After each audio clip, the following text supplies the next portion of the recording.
Okay. Well, let's go ahead and get started. Yeah, Jacob, if you want to put that in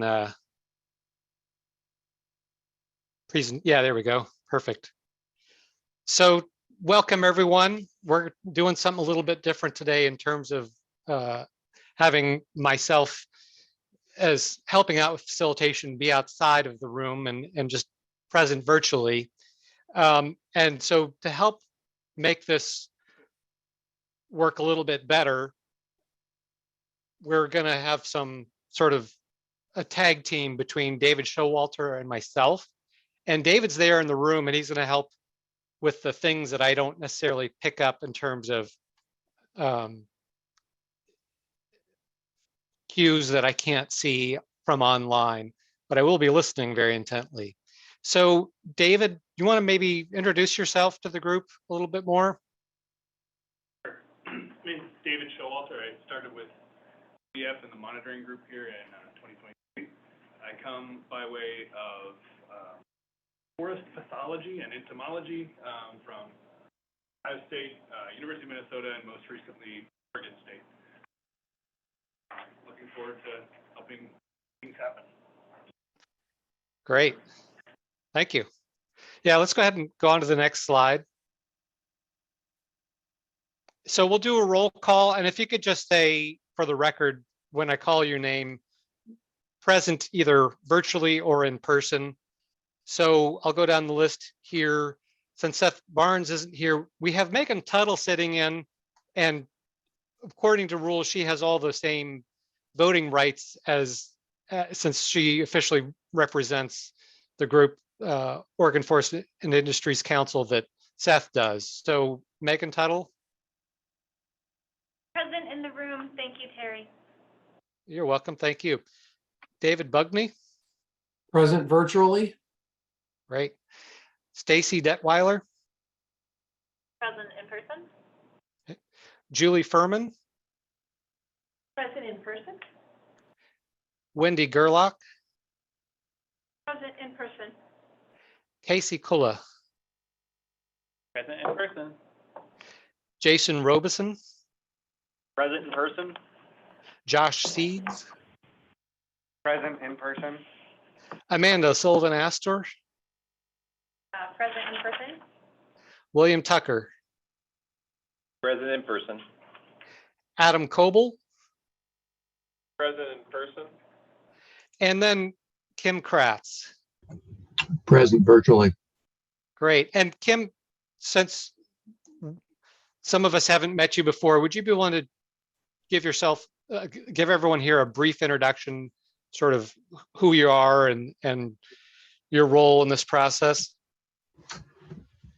Sure. I'm Kim Kratz. I'm the Assistant Regional Administrator for the Oregon Washington Coastal Office National Marine Fisheries Service. I represent one of the services, NOAA, in the HCP process. I was privileged enough to sit in on the negotiations with the Oregon Private Forest Accords. And I am here as a resource in the development of an HCP. I'm an invited resource by the applicant, which is the state. And so we're committed to trying to make this successful and looking forward to it, not only for what it offers to the Oregon public, but also what it provides to the conservation of listed species. Fantastic. Yep, perfect. Thank you very much. And then I'm just going to name folks that I see online who aren't formally part of the committee, but just we have Sean Gordon with Institute of Natural Resources, Jennifer Weichel and Kate Thompson with ODF.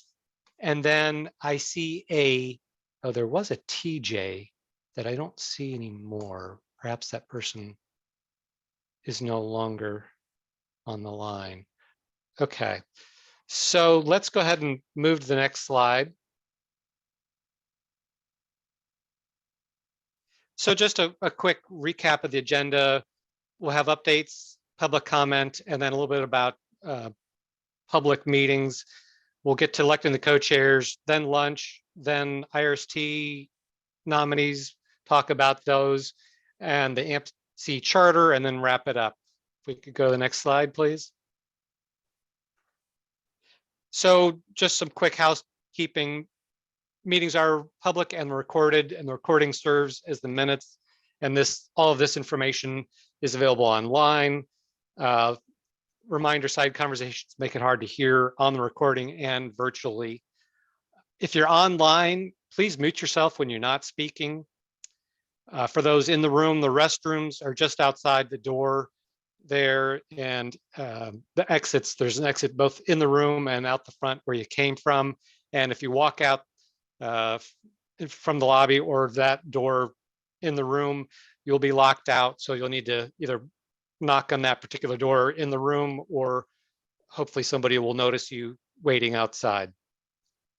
Next slide, please. So we've been in conversation with INR. That's moving along in terms of getting them set up to hit the ground running as much as possible once we get funding for the IRST, and that's all in progress. I'll pause and see if Sean, you want to add to anything at this stage of the game around that topic? No, nothing really to report at this time, just paying attention to the process and trying to get things prepared. Great, thank you. And then I put this in writing to everyone. We are going to be putting the bios of all the AMC members online, as we did with, for example, the Committee for Family Forest Land. So what we're going to do, unless I've heard otherwise from you, is take the bios that we sent to the board in November, take the same bio and photos and put that online. And there's a few people that for a variety of reasons, we didn't have that in November. So I'm working with those folks to get those online. Any questions before we move on from the updates?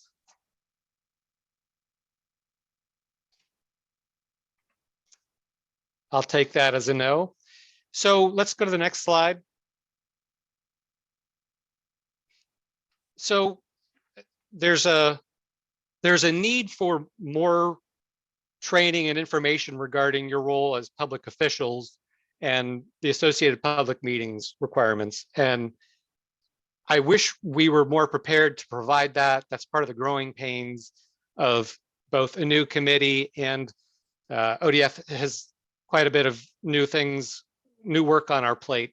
And so to do a really solid job of that, we need to converse with Oregon Government Ethics Commission, the Department of Justice, and Secretary of State.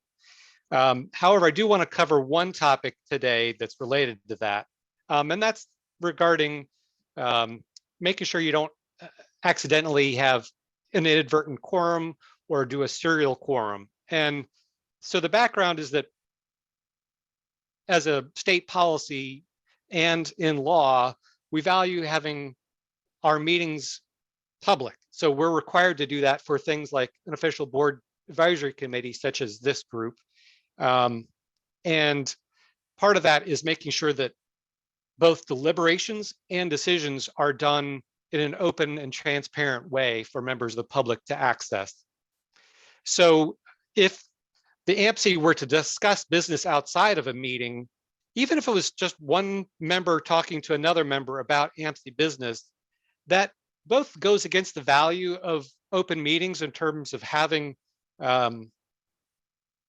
those discussions be in the public and potentially losing public trust along the way. And then you also risk doing what's called a serial quorum, by if person A talks to person B, who talks to person C, who talks to person D, you can have a conversation that's a business outside of the meeting, which is both against the law and against the values of the state of Oregon. So along those lines, just make sure you're not having those conversations outside of this public meeting. And then I started putting my emails, blind copying all of you, and you can respond to me. And then in general, we can get that out as appropriate to everyone. And then also there's some gray area both in the law and in my expertise, since this is relatively new for me. So err on the side of caution in terms of conversing about AMC business outside of this meeting with other members on the committee. So I'll pause there and see if folks have any other questions or comments along those lines.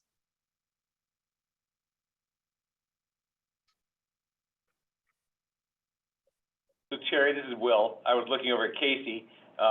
What you described here is pretty consistent with what we as commissioners would deal with. The serial meetings is one that I've seen individual commissioners be fined tens of thousands of dollars for doing that, where one commissioner called another, who then called another, and as soon as they called the fourth person, that was the quorum, and that violated the law, and those who were involved got fined. So I've seen that. The conversation, though, between two of us is a rule that I've not seen. I understand your concept and description of the fact it's a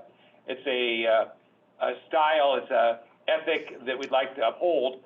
But having said that, that might be one just to make sure you check on, that and Casey's nodding his head with me, I think, that would be further restriction than the law had in intention or in application. So, but it could be that maybe ODF holds it that way, in which case I will certainly comply with ODF's definition. That's a great set of points, Will. Thank you. And my understanding of the law is that two people only conversing about it doesn't necessarily violate the law. You know, there's a question of, does it violate the spirit of it? Which is that's some gray area in policy that I hope to get further clarification on. The challenge is, like you said, two people talk about it and they happen to run across a third person and they have a conversation about it. And then that person happens to talk with a fourth person and so on. And that's where you can get into trouble. So, that's why I'm suggesting to err on the side of caution, certainly at this stage of the game. But I think you're technically correct of that two people only talking about it is not a violation of the law, as my understanding, but the spirit, that's another question. I don't want to get, this is Casey, Terry. I don't want to get us too far into the weeds because probably Commissioner Tucker, sorry, William. No, it's Will. Cut it out.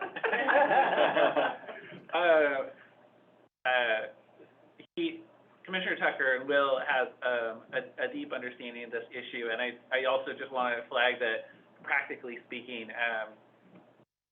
subcommittees won't be able to exist unless we can talk to each other outside of AMC. So I hope that we are in agreement as a group that pursuing the goals of the adaptive management program would not conflict with two people discussing or three people discussing issues, both from a policy and from a practicality standpoint.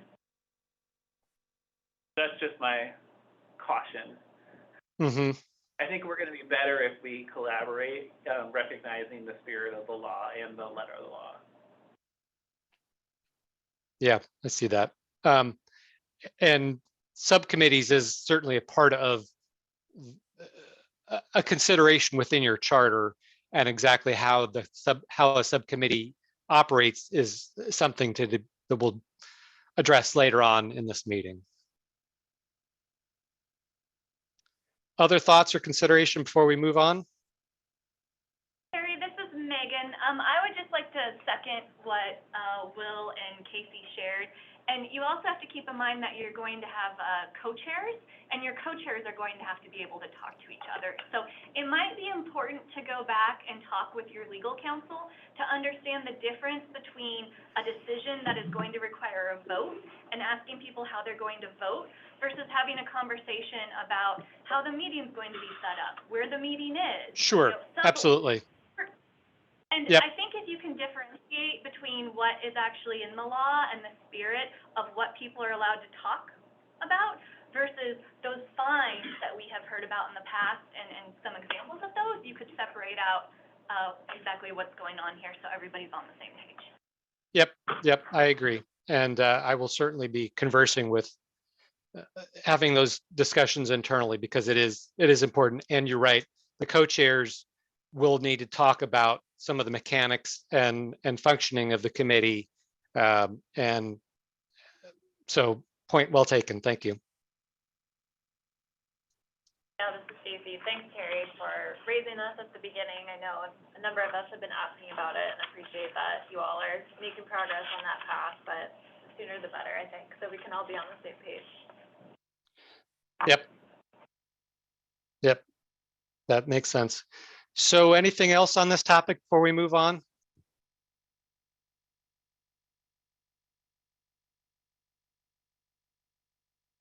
Okay, so let's go to the next slide. And as I understand it, we don't have any members of the public per se that are here, but I'll go ahead and ask, is there any public comment?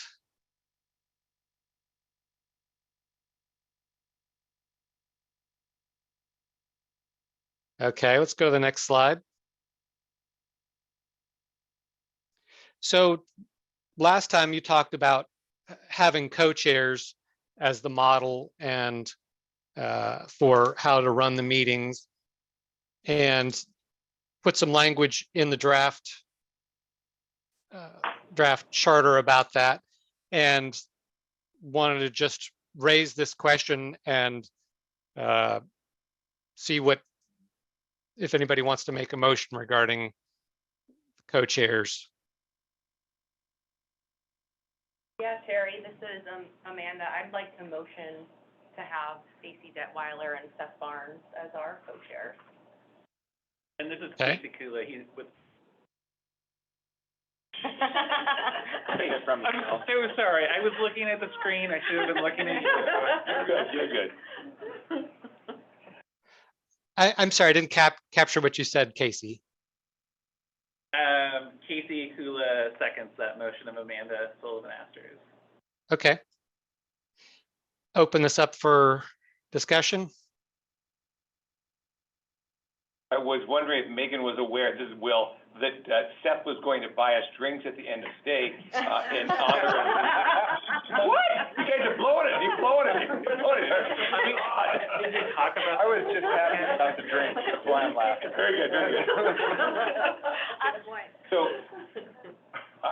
just to speak to the motion, I think it's great. I appreciate that. It was what I sort of heard last time, and thank you. Okay. Any more discussion?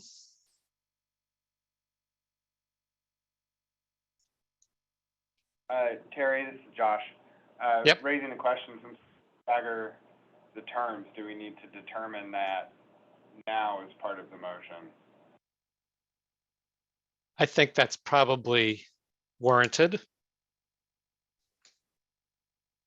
Amanda, do you want to modify your motion to identify who would be the longer and the shorter serving?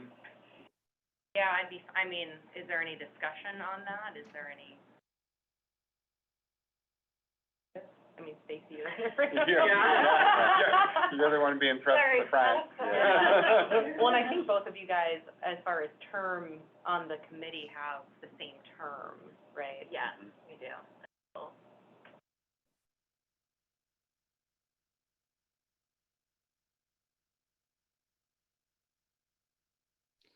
Just as a reminder, last time the conversation was to have one person serve a 2-year, the first term be 2 years, and the other person serve a 3-year term. And I don't know if either Stacy or Megan sitting in for Seth want to speak to that, either a preference one way or another. Rock, paper, scissors, of course. Coin. Yeah. I think an organ is a coin. Coin Yeah, I think an organ is a coin flip. You want to have a coin? That's very old fashioned. There we go. Oh my God.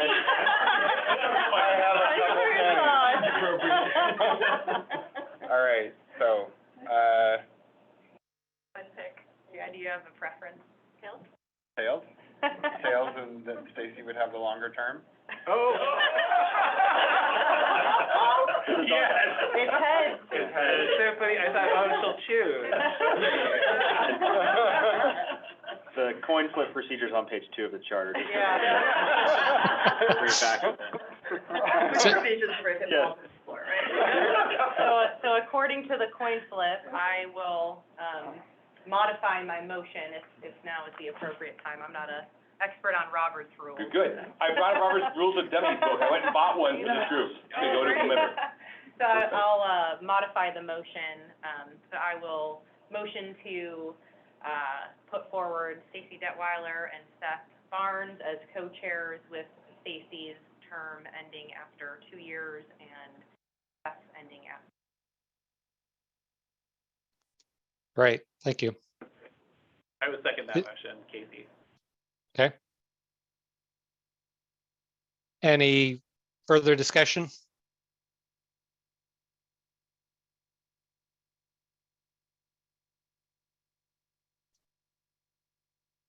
Technically, we're supposed to vote on, which motion, the original or the amended, and then vote on the actual motion on the table.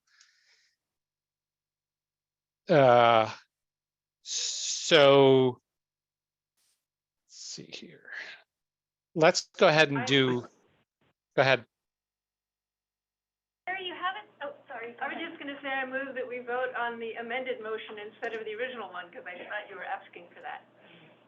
You haven't actually said yet in the charter you're doing Robert's rules, so I think you can do this any way you want. Ah, that's a loophole. Are you also Uh, an attorney? This is Josh, I'll second Wendy's motion. Guess we have to vote on Mindy's motion then. So you should, yeah.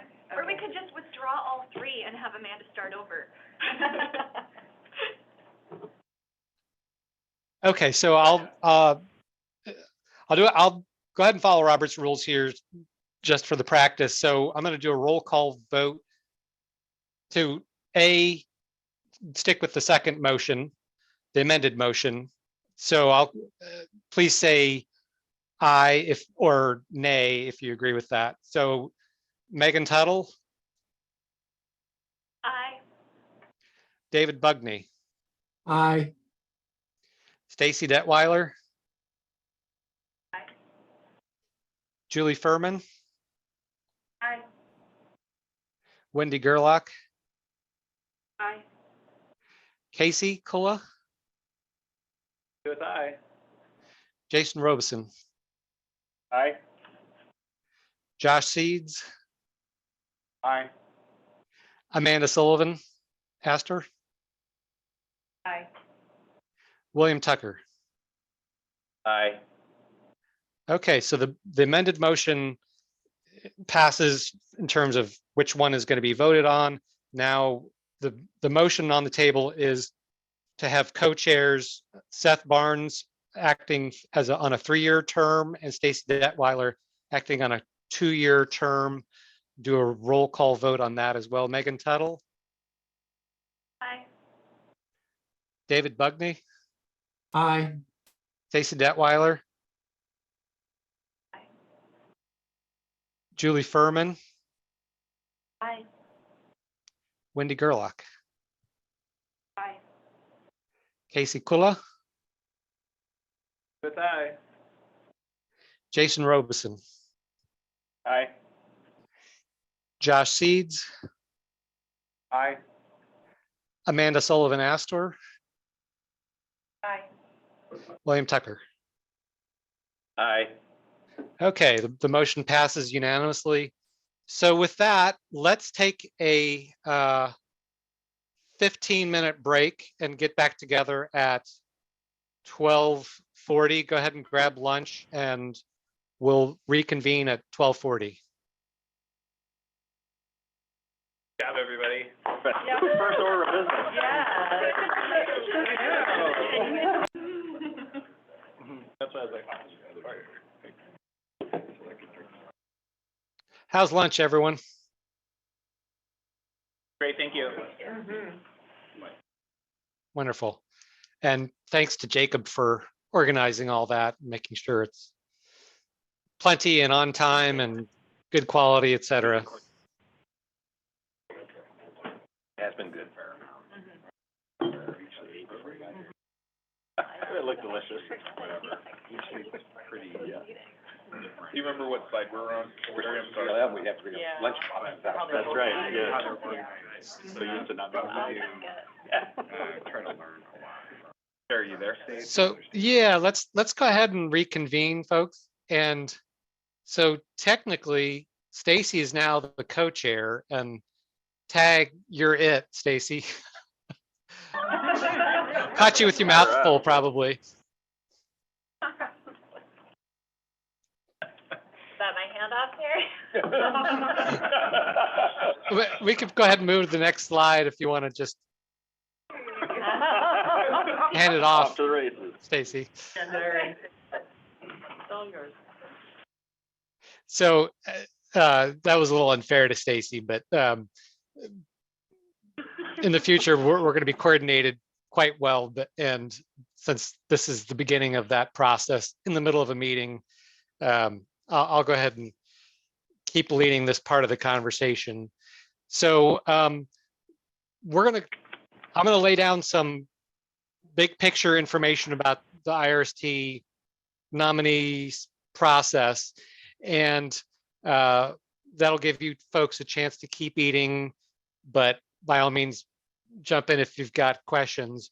And some of this will be review. So this is going before the board on June 7th for their decision.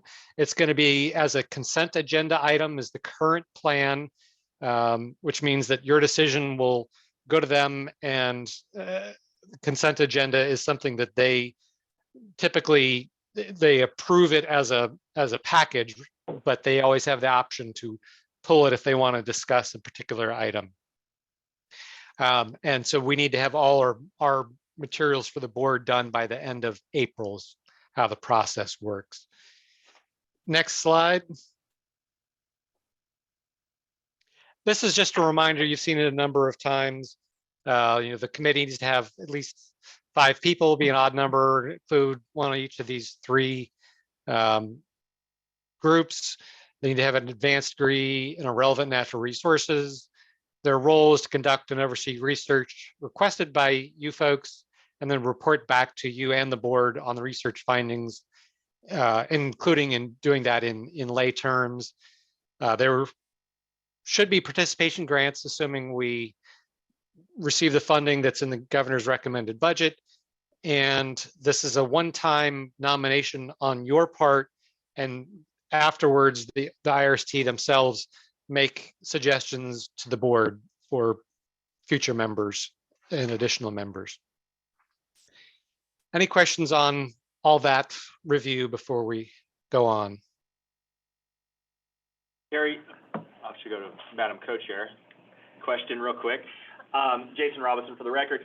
I had been having conversations with some of the tribal representatives in our, for the 5 West Oregon tribes, and there's been some questions come about of the IRST membership, particularly Sure. around the advanced degree, and whether or not significant knowledge and traditional ecological knowledge would apply. And so I think that's something just for us to consider. As of yet, I do not have any potential nominees on behalf of the tribes, but those are questions that have come up from the Kusla-Umpqua-Sayusla. So. Got it. And so there's in statute, it says something about, they need to have an advanced degree. Let me pull up the exact language here.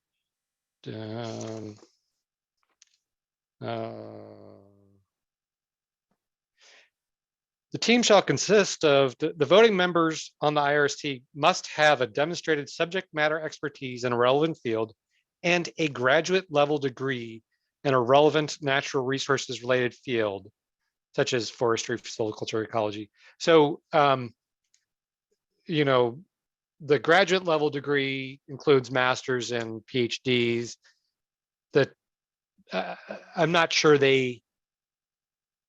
this question of traditional ecological knowledge is an important one, and so I guess I'll see if the rest of the AMCA has more conversation or questions regarding that topic.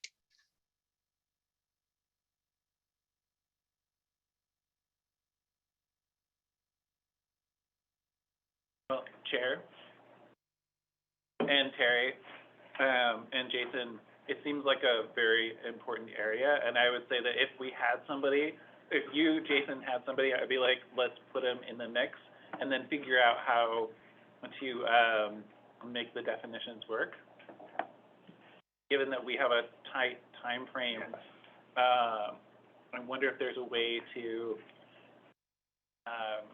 include in the language for the independent research and science team as it's forming that they should be encouraged to not discount somebody who has significant relevant knowledge, especially if they have traditional ecological knowledge, rather than that advanced degree. Does that make sense, folks? Like we don't have somebody, but since it'll be the IRST doing the next round of people, if we share that perspective that it's valuable, and that we hope that they will consider it. Right. I think it could still keep moving it forward, and it will foreclose the possibility of having a member. It also reminds me that it might make sense to proposal or spreading out the request for the position for IRST more broadly in the future, and that could include something about, you know, high respect for traditional knowledge about management. Yeah, that was something the IMST, which was the sort of Oregon plan back in the 90s, early 2000s, and reviewing their charter and some recommendations that they shared with the governor. That was one of the things, and I can share that with this group or with Terry to share, that the IMST had an open solicitation, and so that might be something that we could discuss, incorporating that and providing some guidance around traditional ecological knowledge as well. I think that's a good response, because really I wanted to make sure the conversation was open, that we weren't closing the conversation yet. We do have statutory language that says advanced degree, so we want to make sure that that's clear as well. So it sounds to me like the conversation can still remain open on the traditional ecological knowledge. Yeah, my question is whether or not that language is only for the initial setup. Like, is it tied to that? And if it's not, then it might require an amendment. A legislative thing. Right. If what I'm hearing you say, the caution is it tied to this IRST nomination process through us? And if it isn't, if it's more broad, then there needs. Yeah. Basically, if it's just tied to this first setup, you know, where the board is appointing and approving, and then from there the charter could be developed as the IRST sees fit, and they don't have to abide by that, then that is fine, and we can advise, you know, to that extent, like we've talked about here. But if they would be bound in their charter for how they set up those additional nominations and broadening the group, which they can do, you know, that we might need to look at that to see if there would need to be an amendment in legislative session. Otherwise, we can all agree, but, right. I mean, Not legal.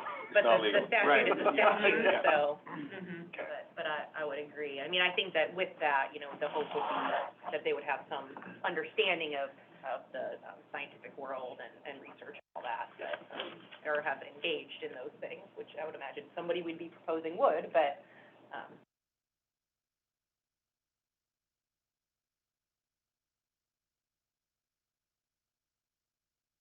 Right. So I will double check the language on that. My first reading is that it looks like you need to have a statutory change to include that, and you folks could certainly have that as a suggestion, I believe.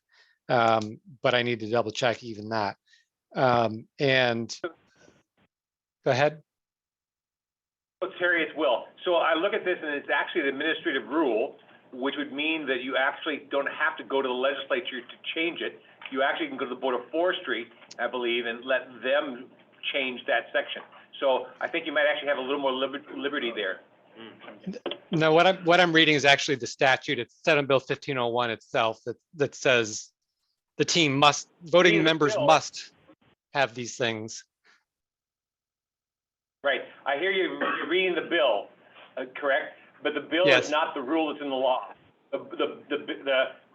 Oftentimes bills in the rules sometimes change slightly when they go forward, but that bill set forth what we were supposed to be accomplished by law, and it's set forth in the Oregon Administrative Rules, and it's chapters of that. It's not in the Oregon Revised Statutes, which are in fact the laws. It's a rule, and so it did frame and form the OARs, but anyway, I don't know. It has to go back to the legislature to change that level of detail. So I'll look into it. Ask that question. Thank you. Yep, absolutely. Yeah, no, those are all great suggestions, and thank you, Jason, for raising this topic and the robust conversation on it. Yeah.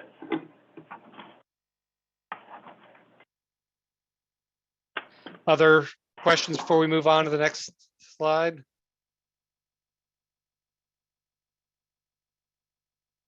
Terry, this is Josh. Yeah. First participation grant, that's part of ODS budget package before the legislature, is that correct? Yes.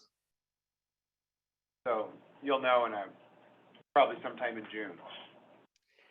We'll know in June how much of the big bucket is given to us, and then actually dividing that bucket up into paying for INR, covering the participation grants, covering the actual research itself, participation grants for you folks as well.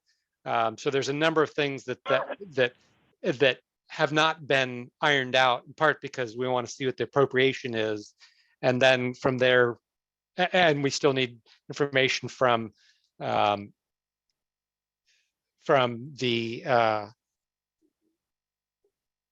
INR as well. So there's a number of details to work through, but so we'll know the big bucket by the end of June, and from there will be some decisions to be made about exactly how it gets divvied up. We have a comment from Jennifer on chat. She says, Oregon Laws 2002, Chapter 22 replaced the Senate bill and is essentially a placeholder until actual statute numbers are assigned. I can check, but I believe all of SB 1501 codified as statute in Oregon law. Okay. So, Yep. Terry, I've got a question, Chair. And that, given that we know what the governor's recommended budget is, I wonder whether there's been work done on actually developing that budget, including identifying, based upon the proposed budget, what participation grants would be, how much Sean Gordon and INR is going to get for their work. It seems like, at least from my experience, we need a budget before the fiscal year starts, even if we don't know exactly how much we're getting for that work.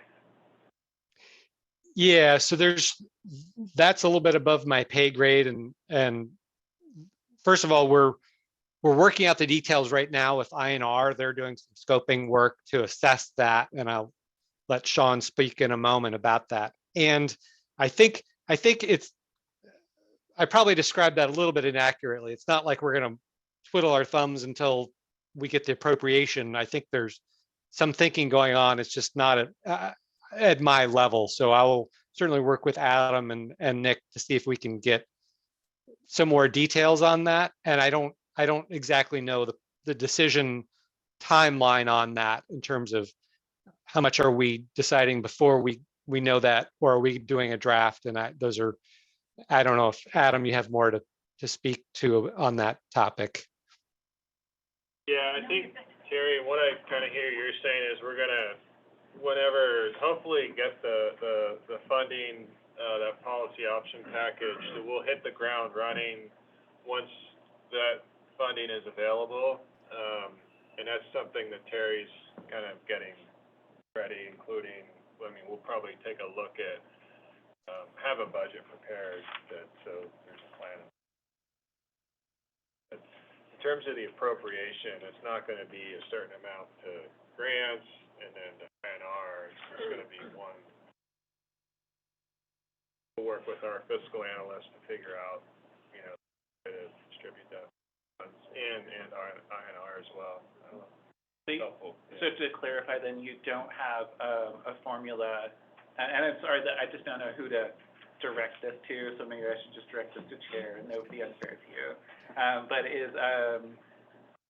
so what I'm hearing, at least Adam say, and Terry, is that ODF does not yet know how much is going to go. If they had the policy option package approved, they don't know how much is going to go to grants for research versus participation grants versus INR, and we don't know how much INR is going to be charging for their market. Is that accurate? Yeah. Okay, and I think we've got maybe some ballpark numbers in our head, but we don't have an exact amount. okay, so then is it? They're not in the room, I guess I feel bad asking, like, is it their job, but is it Nick and Josh's responsibility to decide, go to those different things? Yeah, that decision would be made at their level. Okay. Thank you, Chair. I think that, Josh and Nick have shared sort of like the bigger buckets, like this is the S-fish of the top, and this is adaptive management, but I haven't heard. Yeah, I think it was 6 million for, adaptive management, and then fish, it was more, but Yeah, I can't remember. double the amount. So there's some 10. buckets happening that have been shared, but. Yeah, but that's not a budget. Yeah, I'm just kind of like, No, it's not. yeah. Sorry, I'm acting right now as an adaptive management member and saying, like, we need to know how much we can grant to each member of IRST, for example. Actually, that's a question maybe for you, Terry. I can't remember the deadline. I know you have that listed somewhere, but don't we create a budget for IRST and that happens summer or? Yeah, I think it's mid-July so that's a budget based on the budget that goes to the research aspect of it.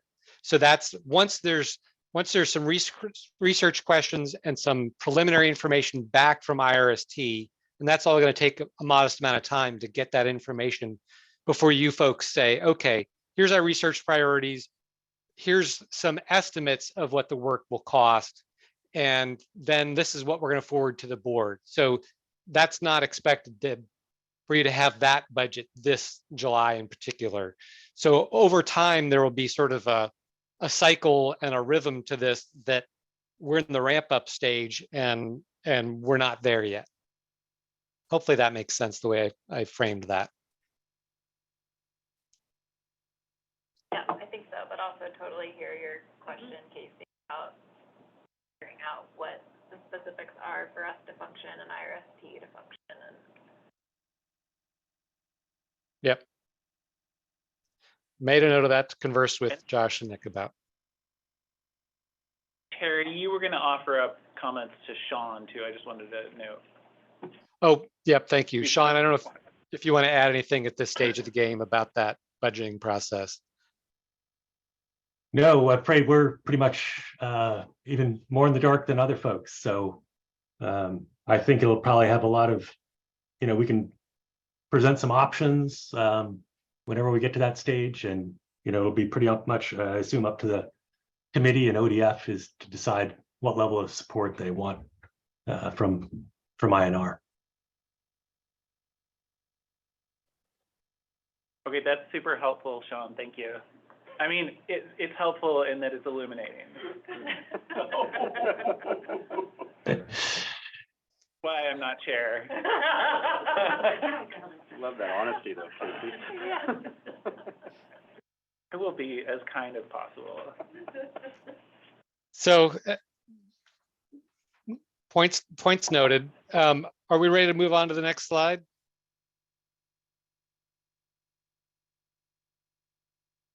Go ahead and do that. So this is the set of characteristics for what you wanted to see in members. I'm not going to go over all these since you discussed them last time, and it's also in the printout that you have in front of you and that you received the other day. So this is just a reminder, these are the things that you're looking for from IRST members. And then let's go to the next slide. And this is just a set of considerations as you think about different people, different individuals, and then the entire package that you're going to forward to the board. You know, I'm going to go ahead and read through these. So how does a potential IRST nominee match those characteristics you're looking for? Diverse perspectives, backgrounds, and representation help inform well-balanced policy. So please consider diversity, equity, and inclusion, because they're key values for ODF. How many IRST members should there be on the IRST to function effectively? And that number you folks set initially in your recommendation to the board, and that can change over time as IRST and the board might see fit. It'd be good to have a variety and breadth of natural resources disciplines on the IRST, in addition to no particular discipline dominating it. To what degree should a given potential nominee and the composition of the entire committee be a scientific expert who's steeped in up to the date on the latest versus a competent natural resources scientist who works well with the big picture, but might not necessarily be deeply involved in a particular, what's happening today in a particular discipline. So think like a dean, an administrator, a teacher. And then how strongly does a potential nominee want to serve on the IRST? Think about if they're not super invested, how are they going to respond when it gets challenging, either with a temporary high workload or a contentious decision? And then how important is it to you as an AMC member for a particular potential IRST nominee to participate on the committee? And then finally, IRST members may apply for an RFP that the whole committee decides on. They would just have to recuse themselves from that decision to follow the conflict of interest standards that's laid out in rule. So that's a sort of a batch of considerations. Hopefully you've had time to read through those and think about those as you look at particular committee members. And then let's go to the next slide and see if you folks have any additional considerations you want to add to that might be helpful as you think through.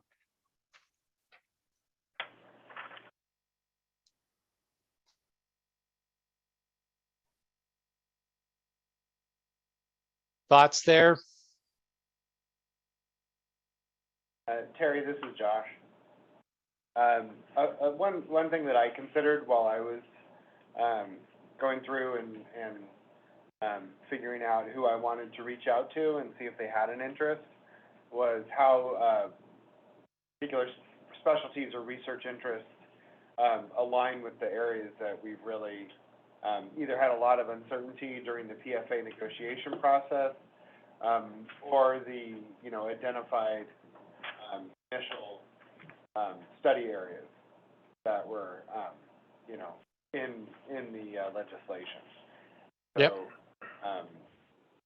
That kind of hill slope to riparian area to actual habitat in the aquatic system, pathway, like that was something I was looking for. Who's got a good understanding of sediment regimes, large wood recruitment, and how that builds habitat. And, headwaters is an area where there's a lot of questions. Amphibians is one that's identified, and they're very dependent on headwaters. So I tried to think about how do they fill in areas of uncertainty or how do they have the expertise to directly address the initial research priorities that we're supposed to cover? Yeah, that's a great idea. And maybe if you could, Jacob, if you could pause if you could get out of presentation mode and just make a note of some of these ideas that people are putting forward. Like that one could be how expertise aligns with research needed. Like on a Word doc or something, like something No, separate? go ahead. I think on this slide would make sense.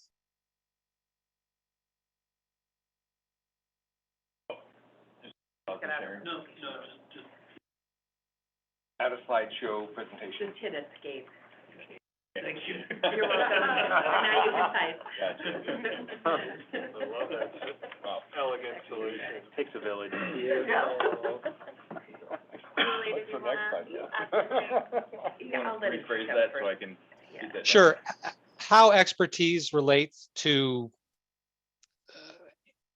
AMP Initial research, or yeah, sorry, Josh, I should probably let you speak. No, thanks, Terry. Yeah, I would say how expertise relates to AMC research priorities or initial research priorities.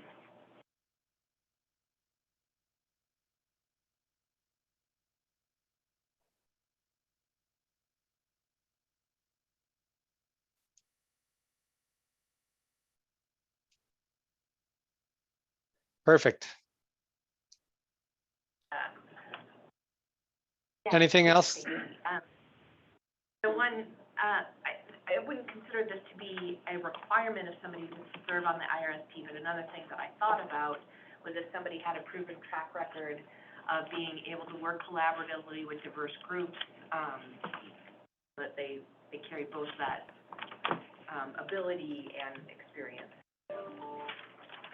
And that kind of relates to the set of characteristics that you folks laid out last time. So that's a good one.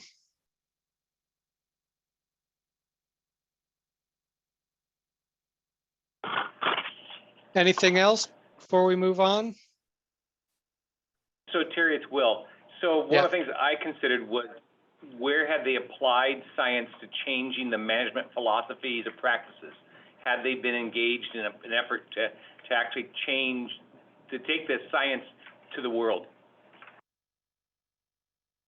So engaged in applying science to management. Okay. Which again, that fits nicely with the set of characteristics you folks were looking for.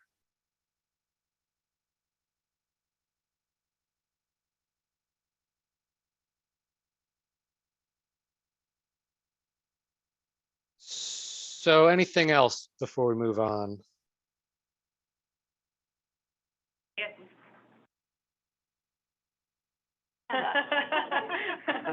Thank you, Stacy.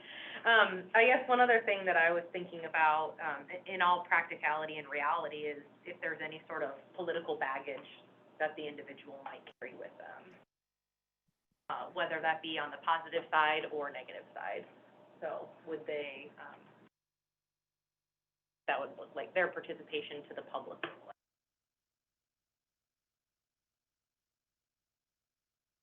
Baggage, yeah.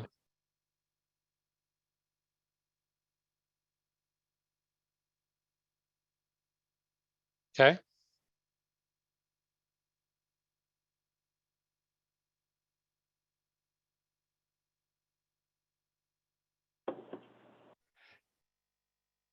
Those are all good ideas, certainly, to consider.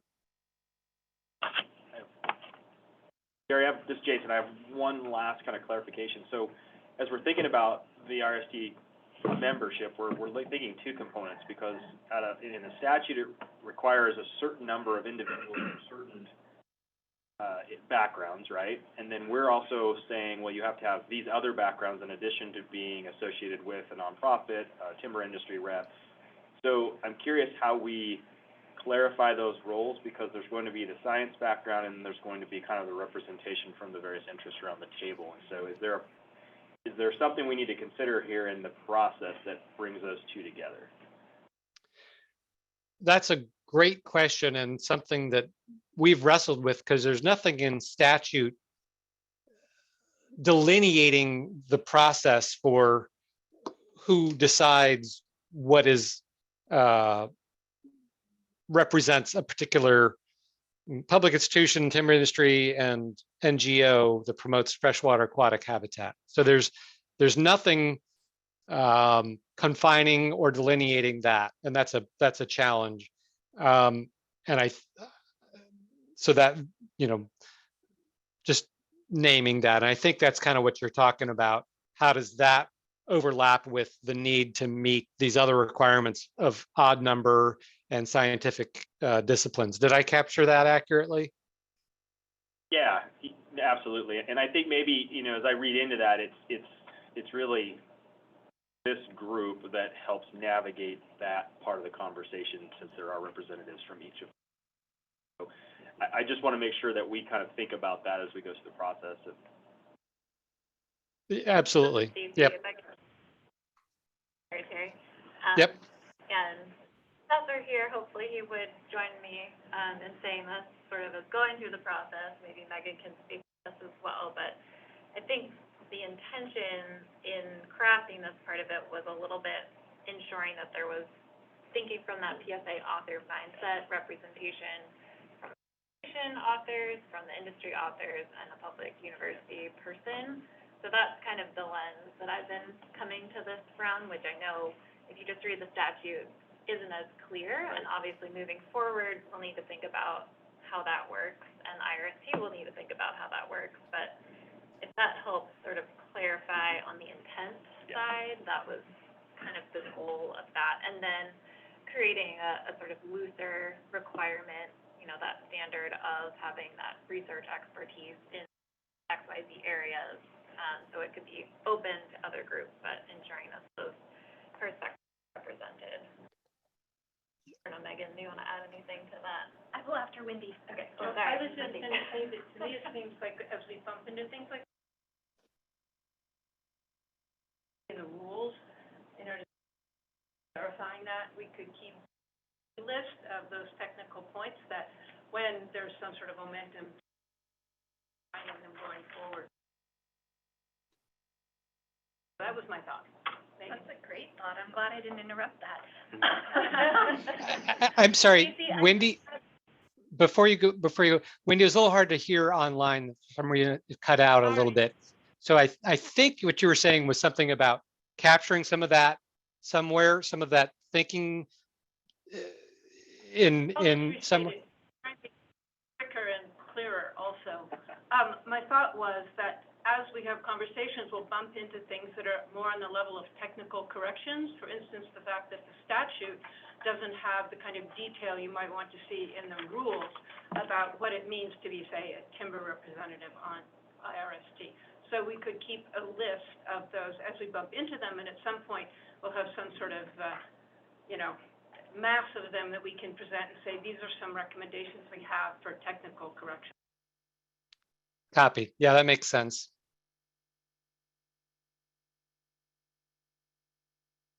I agree with Stacey's perspective and would just add that I think that's really reflected in the nominations and the fact that Conservation brought Kelly forward and we brought forward Dean of the College of Forestry to fit that academic need, and then collaborative experience, research priorities, et cetera, that we'll talk about more that really fit those RST considerations. Okay.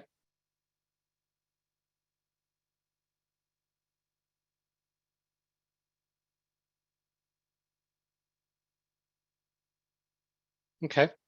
So I also recognize, Dave Bugney, you're online and you're not in the room, kind of like me. So just wanted to pause and see if you had anything you wanted to chime in on at this stage of the game. Nope, I think our original set of recommendations look good, and, you know, these additional ones also look good. I don't think we need to be too overwhelmed here, because, you know, we gotta remember what this body is gonna do. I think we've got a great list. Great. Okay. Well, I think we're ready to go on to the next slide. Do that. And you can go back and, yeah, there we are. Perfect. So at this stage of the game, this is the game plan that I dreamt up without conversing with the co-chair, who wasn't a co-chair yet. Hopefully this is a good game plan. But I thought for each potential nominee, I could read off their name, and the person, the AMC member who nominated them, could give a real brief why they are interested in that person. And you can always lean on the printout in front of you in terms of the bullet points you submitted. And then we can, after that, we can have some, actually with each person, we can have some comments and questions. This will take a little bit of time, but I think it makes sense for everyone to look at some of the details of these people, since this is a significant decision that goes before the board and you get one shot at it. And so before we go down that path, does that sound like a good process to address this? Terry, could you clarify, is it this meeting or next meeting that we would need to have voted on and have a list that goes to the board? Yeah, I was hoping you wouldn't ask that question. Technically, we. Anyway. Yeah, no, no, I'm just kidding. It's a great question. We absolutely have to have it at the next meeting. It'd be nice to have it at this meeting. And so maybe you folks can get to a point where you narrow the list, or even maybe everyone's hunky-dory and you're good with whatever list you come up with today and you're done. Or maybe you need a little more time. I recognize the list was, the details of all these people, these potential nominees, were given to you 4 days ago. So it's really sort of depends on your folks' comfort level. We definitely need it next time. Today would be better. So I'm just hesitating, or not hesitating, but question, because we haven't finalized the charter and sort of walked through what our substantial decision voting process protocol looks like. So maybe we sort of, I don't know, just a question, or we could tee that up and be ready to do that first thing the next meeting, or just gauging comfort level with voting on something like this when we haven't fully discussed our voting protocol yet. I'll just weigh in. I agree. I'm a little bit uncomfortable making a decision prior to the adoption of our charter. So I think today we can have really robust conversation, hopefully whittle it down, and then come back next week, as well as having our other co-chair in the room. Not that Megan isn't great, but I think honoring that Seth isn't here and he's appropriate as well.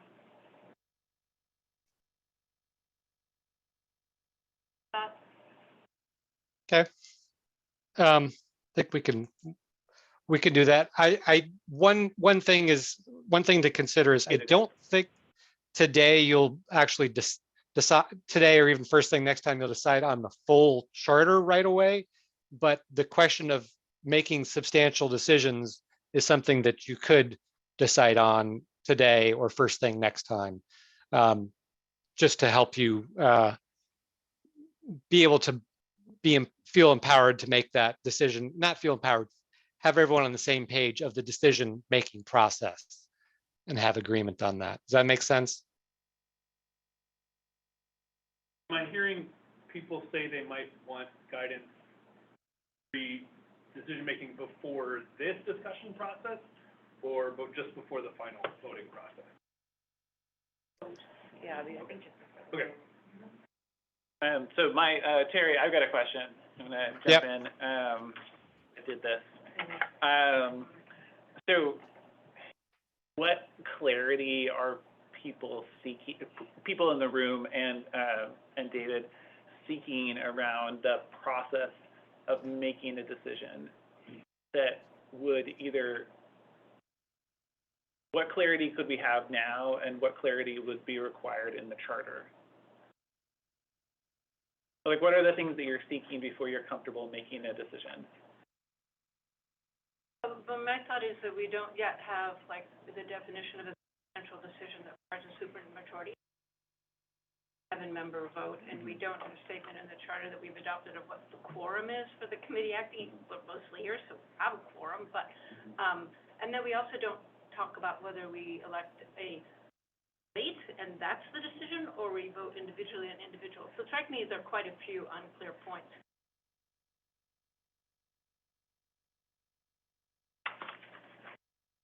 Add to that, I really appreciate that. I think the other thing is part of the decision-making process is, as Terry mentioned, we've had this information for 4 days. Typically, as we're leading up to a decision, a major decision or a decision that's going to push us in some direction, we would have a little more time to do some additional research. And so that's, for me, having that additional time is important, let alone, we should have the structure in place.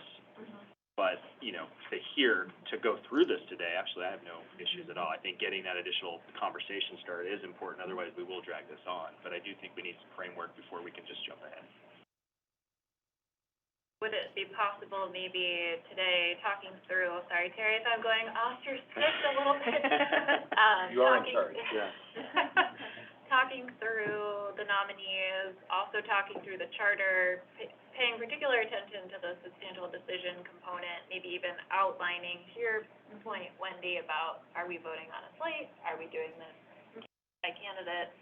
And then prepping for our next meeting so that we're ready first half of that meeting to really vote and move forward on that. Yeah. Does that work for you, Terry? Yeah, absolutely. So let's jump into the discussion about the people, and then we can we'll make sure to for the charter, we'll make sure to focus first and foremost on that question of substantial decision and the required clarity for that, so folks can at least hopefully decide on that aspect,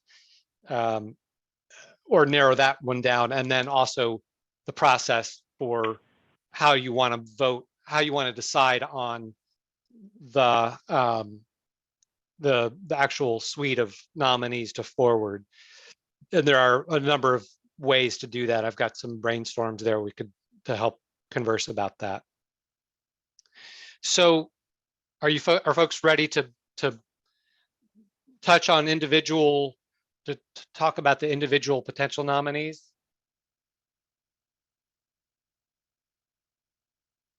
Oh, sorry, Amanda. Yeah, it's Amanda. I just have one quick question. So are we wanting to go through each individual and then discuss that individual, or go through each person and then have a discussion about everyone?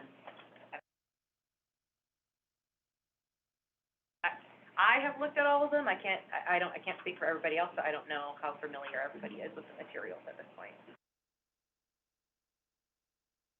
References on, I'm happy to do sorry, Josh was about to say something. Pretty good, Casey. I was just taking a big, deep thinking breath. I actually like what Amanda said second about going through each nominee and then having a discussion after, for what it's worth. so someone presents and then there's questions. If there's questions about the individual nominee, but I'm more thinking of discussion to go ahead and go through all the nominees. Discussion. So that way, that way we make sure we have enough time to get through everyone, and then.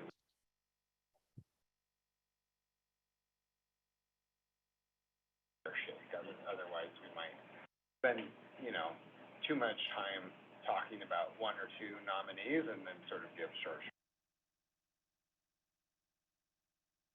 I was gonna do, I know. I was gonna do a shorter I version. used to be Amanda Astor, now I'm not that, so. Now, Nick Blake, we're gonna run through our whole list and then hold time for conversation on all of our options of that.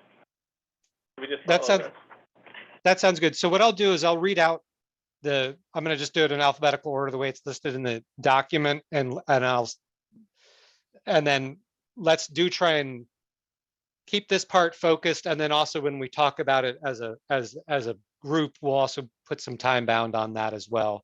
Actually, we're coming up.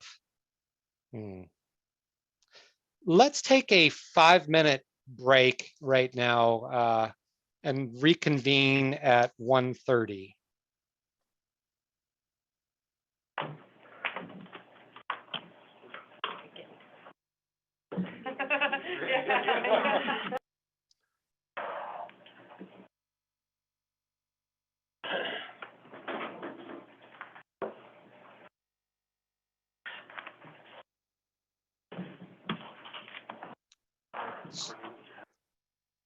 So the agreement here is that the people wanted to do, that you folks wanted to do, was we'll go through each potential nominee and the person on Amphi who brought them forward. We'll say a little bit about them, and we want this to be somewhat focused and for the most part saving questions till the end, if I understood this all correctly, and the discussion about sort of the entire group, which part of the discussion will be what's the number of nominees you want to forward, and then sort of talk about that as the number and the particular people, and then can talk a little bit about the process for deciding going forward.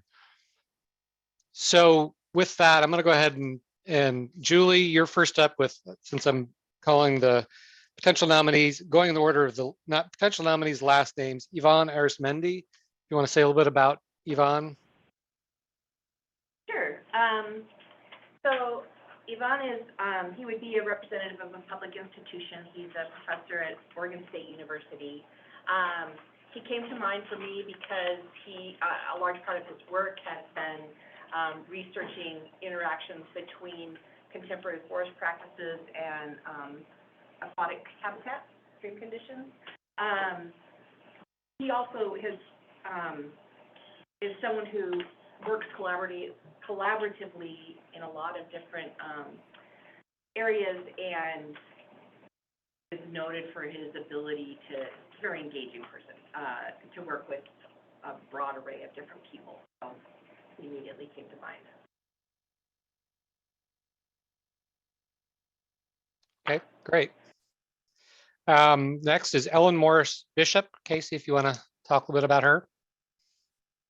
Yeah, Ellen Morris Bishop, if you haven't read In Search of Ancient Oregon, I recommend you go and read it. It's actually one of my favorite books about Oregon, and I've read a lot of them. But in this case, Ellen Morris Bishop is a PhD geologist who has done a lot of different things, but mostly science communication, and then collaborative work. So working with collaboratives, working with model watersheds. She's currently, all of her research has been on Eastern Oregon, which is why I thought that it would be really valuable to have somebody who is a geologist who's ready to work on East Side issues.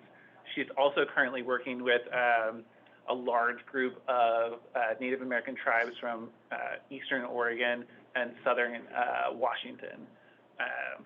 And so from my perspective, she has that combination of skill in communication and hard science work with a little bit of East Side representation. And I'm excited to have her. I will say that she is, you all talked about this at our last meeting about how challenging it had been to find people who were really like interested and willing to do it, as opposed to being like, yeah, that sounds really awesome for somebody else. Ellen is really excited to do this. So that was so delightful. Okay, any questions? Great. Mike Buffo, is that how you pronounce his last name? Will? That is, yep. So he works for a private industry advisory company called Mason, Bruce, and Gerard. He helps folks, and they're all over the United States, but he helps them, the organization, and they help take practices and have the industrial farming trees, they take those practices and apply them. Family goals are different from family to family. Industry goals are different from company to company. And he takes those pieces and puts them together. Mike, to me, was new in the last couple of years. He came on board a project I've been working with, which is on the Council of Forest Trust Lands and the Forest Trust Lands Advisory Committee, and he came up with an HCP proposal that tried to reflect the interest of the county commissioners as we were presenting proposals to try to be included in the HCP evaluations. He seems to be a man that can take science, boil it down, and try to make sure we understand the trade-offs that those make upon the space and the objectives of trying to have sustainability and predictability for the folks that are supporting the habitat and supporting the forest accords. Great, thank you. Kelly Burnett, Stacy, you want to talk about her? I think some of you have had the pleasure of working with Kelly before. She's got her PhD in fisheries science. She was involved in the CMAP process that resulted in the Northwest Forest Plan. And most recently, she was one of the negotiators for the private forest accord. So she's really an expert on the science. I think also really understands a lot of the, speaking to your point, I think, Will, about have they sort of incorporated science into the management policy side, has a really solid understanding of how to function in that space, and bringing her research and science expertise to help solve really thorny policy management related problems. She's worked with many folks on the industry side as well. She also, I think, brings that lived through experience of the last 3 years of the PFA negotiations that I hope would be really valuable in this process, kind of with that understanding. So, Kelly's awesome. Great. Bob Danahy, Josh, you want to talk about him? Sure. Bob is actually kind of running his own shop right now, but he's been an industry scientist, got his PhD. He works for Weyerhaeuser and Boise Cascade, and then also National Council for Air and Stream Improvement. One of the reasons I thought of Bob was that he's very personable and very interested in answering the question of how to, as he puts it, get fish and fiber to coexist, how to have working forests that meet the needs of aquatic species, and he's got quite a bit of expertise on headwaters in particular, and headwaters habitat. So with amphibians and being one of the primary things, he's good there.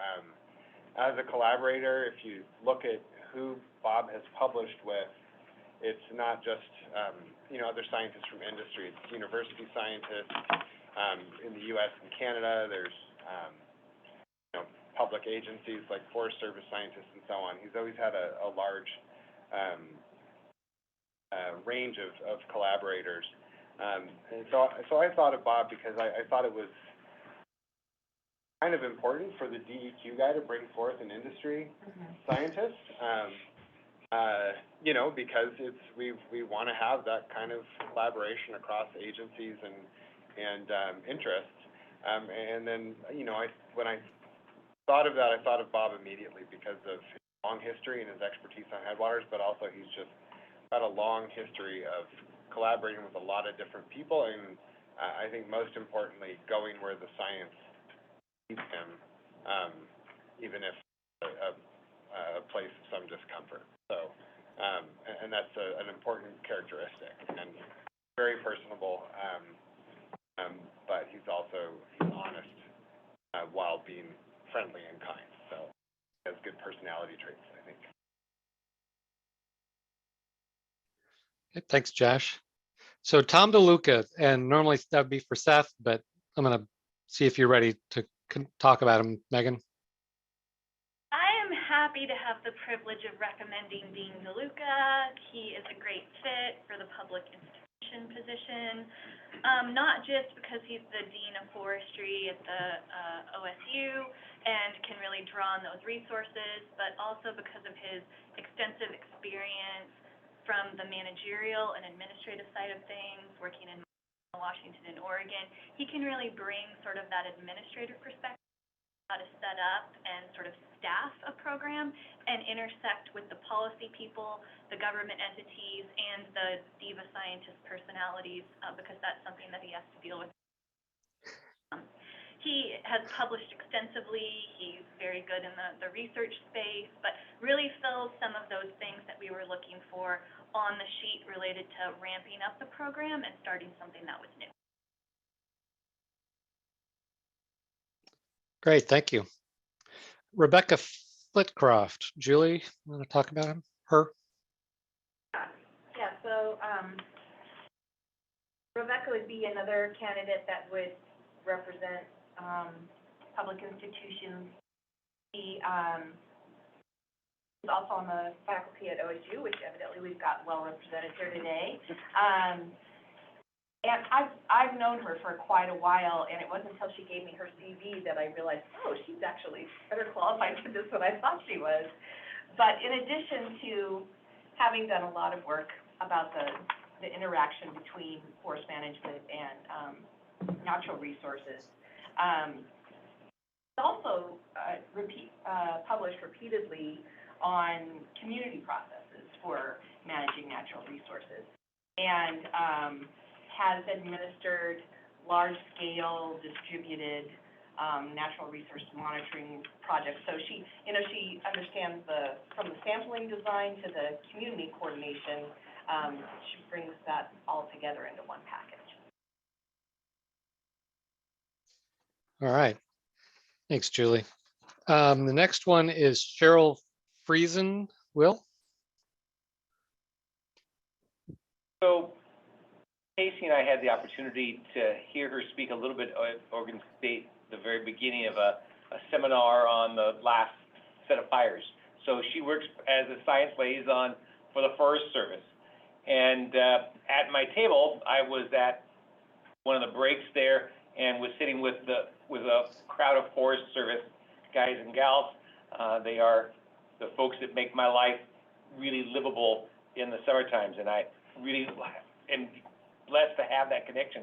And I asked about her because of this need. In fact, Casey and I were both shopping for people there during that event, I think, in some way. But regardless, so I asked, and the Willamette supervisor had really great things to say about the work that she does in helping them to decide what research to invest in, what to allow to occur on their land, and then try to help them figure out how to make that work in their tight constraints, because they're a very, very tightly constrained world, much more than the private timber.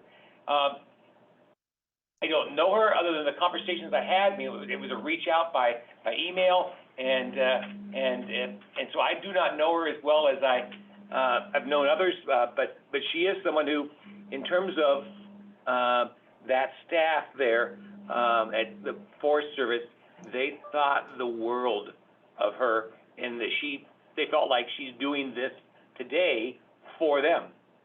And so that was an interesting observation, that she might add that on the ground knowledge piece.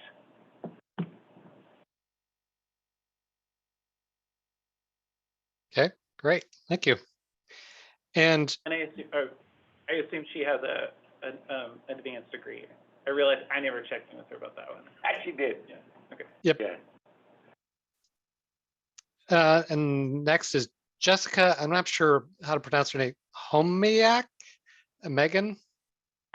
Pretty good, yeah. So I've been privileged to work with Jessica at Weyerhaeuser, where she is our director of our sustainability and technology, environmental research and operations team. So Jessica actually leads 24 scientists across a multidisciplinary program that includes geology, hydrology, wildlife biology, soils, ecology, And she's a wildlife PhD biologist herself that has focused recently on amphibians and studies that really aligns well with some of the early projects that have been identified for us for the IRST to begin on. She has a lot of collaborative research experience with serving on the OSU Advisory Council for IWFL and also with the Endowed Forest Policy Program, and she's extensively published herself. So she really actually spends a lot of time in the collaborative space. She's gone through some federal U.S. Fish and Wildlife Service leadership training and is really committed to diversity and inclusion through her work with the Wildlife Society. Okay, thanks. Next is Jeff Light, and that's back to you again, Megan. Yes, it is me. So Jeff is highly qualified. He has a lot of experience also conducting and evaluating research from multiple perspectives. He's served on and chaired the OSU FWHFM program, which evaluates research proposals annually and advises the OSU dean regarding the proposals. He's also had similar roles, working closely and managing committees of scientists and policymakers with NCAUSE, and has worked with adaptive management in Washington State. Also, similar to Kelly, was involved as a primary scientist advisor for the PFA negotiation. Great, thanks. And then the final one is Christine May. Josh? Yeah, so Dr. May got her PhD and her master's degree at Oregon State University. And she was one of a few people I reached out to because of their particular expertise. And most of those people are, such as Josh Roaring or David Montgomery, are too busy. But you know, after some back and forth, Dr. May was interested in the IRST and the particular area that is geomorphology and the connection between erosion, including mass wasting processes, landslides and debris flows, and the generation of habitat. And so that aligns with some of our research perspectives, or research needs. But it's also an area where there's just a lot of scientific uncertainty that kept coming up again and again during the PFA discussions. And and she's also got a large range of collaborators, and she's back east right now, but she's worked closely with some and her advisor, people that have really kind of started geomorphology and landslide research in Oregon in its current iteration. So I thought Dr. May would do a really good job of filling in a specialty that we really need expertise on, which is the role of shallow landslides, erosion, and large wood, and how that forms habitat over short and longer time frames. All right, thanks, Josh. So for this, thank you everyone for keeping this focused and succinct. And I think for this next part, would make sense is there's a number of different ways that this could go. And so, talking about how many people you would like to see on the committee is part of the discussion on the IRST. And then just I think it'd be helpful for folks to express some of what they see with this particular suite of people, and if they are seeing concerns about either individuals or the suite of people. So let's I think what makes sense is to start off with overview questions, comments about the whole batch of people in front of you, batch of potential nominees in front of you.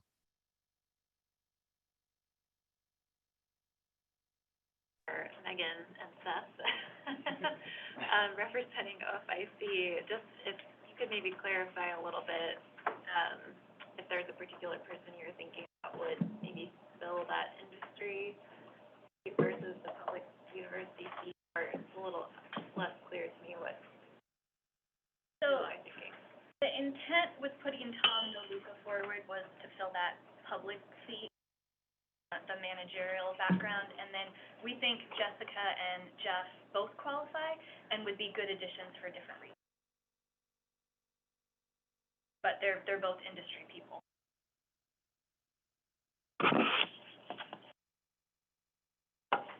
So, thank you, Stacy. One of the things that, after reading all of these, I was struck by, I was all for 5 as the number last time. We sort of kicked around the number. And I'm now thinking maybe the number needs to be 7. There might be other reasons why it needs to be 7, but I looked at the depth of the people that were suggested, and they all sounded like great people that I would love to know and actually have access to. And so, so just a thought on the number of individuals would be, throw out that I think that 7 is a better number to give us that breadth and activities and engagement.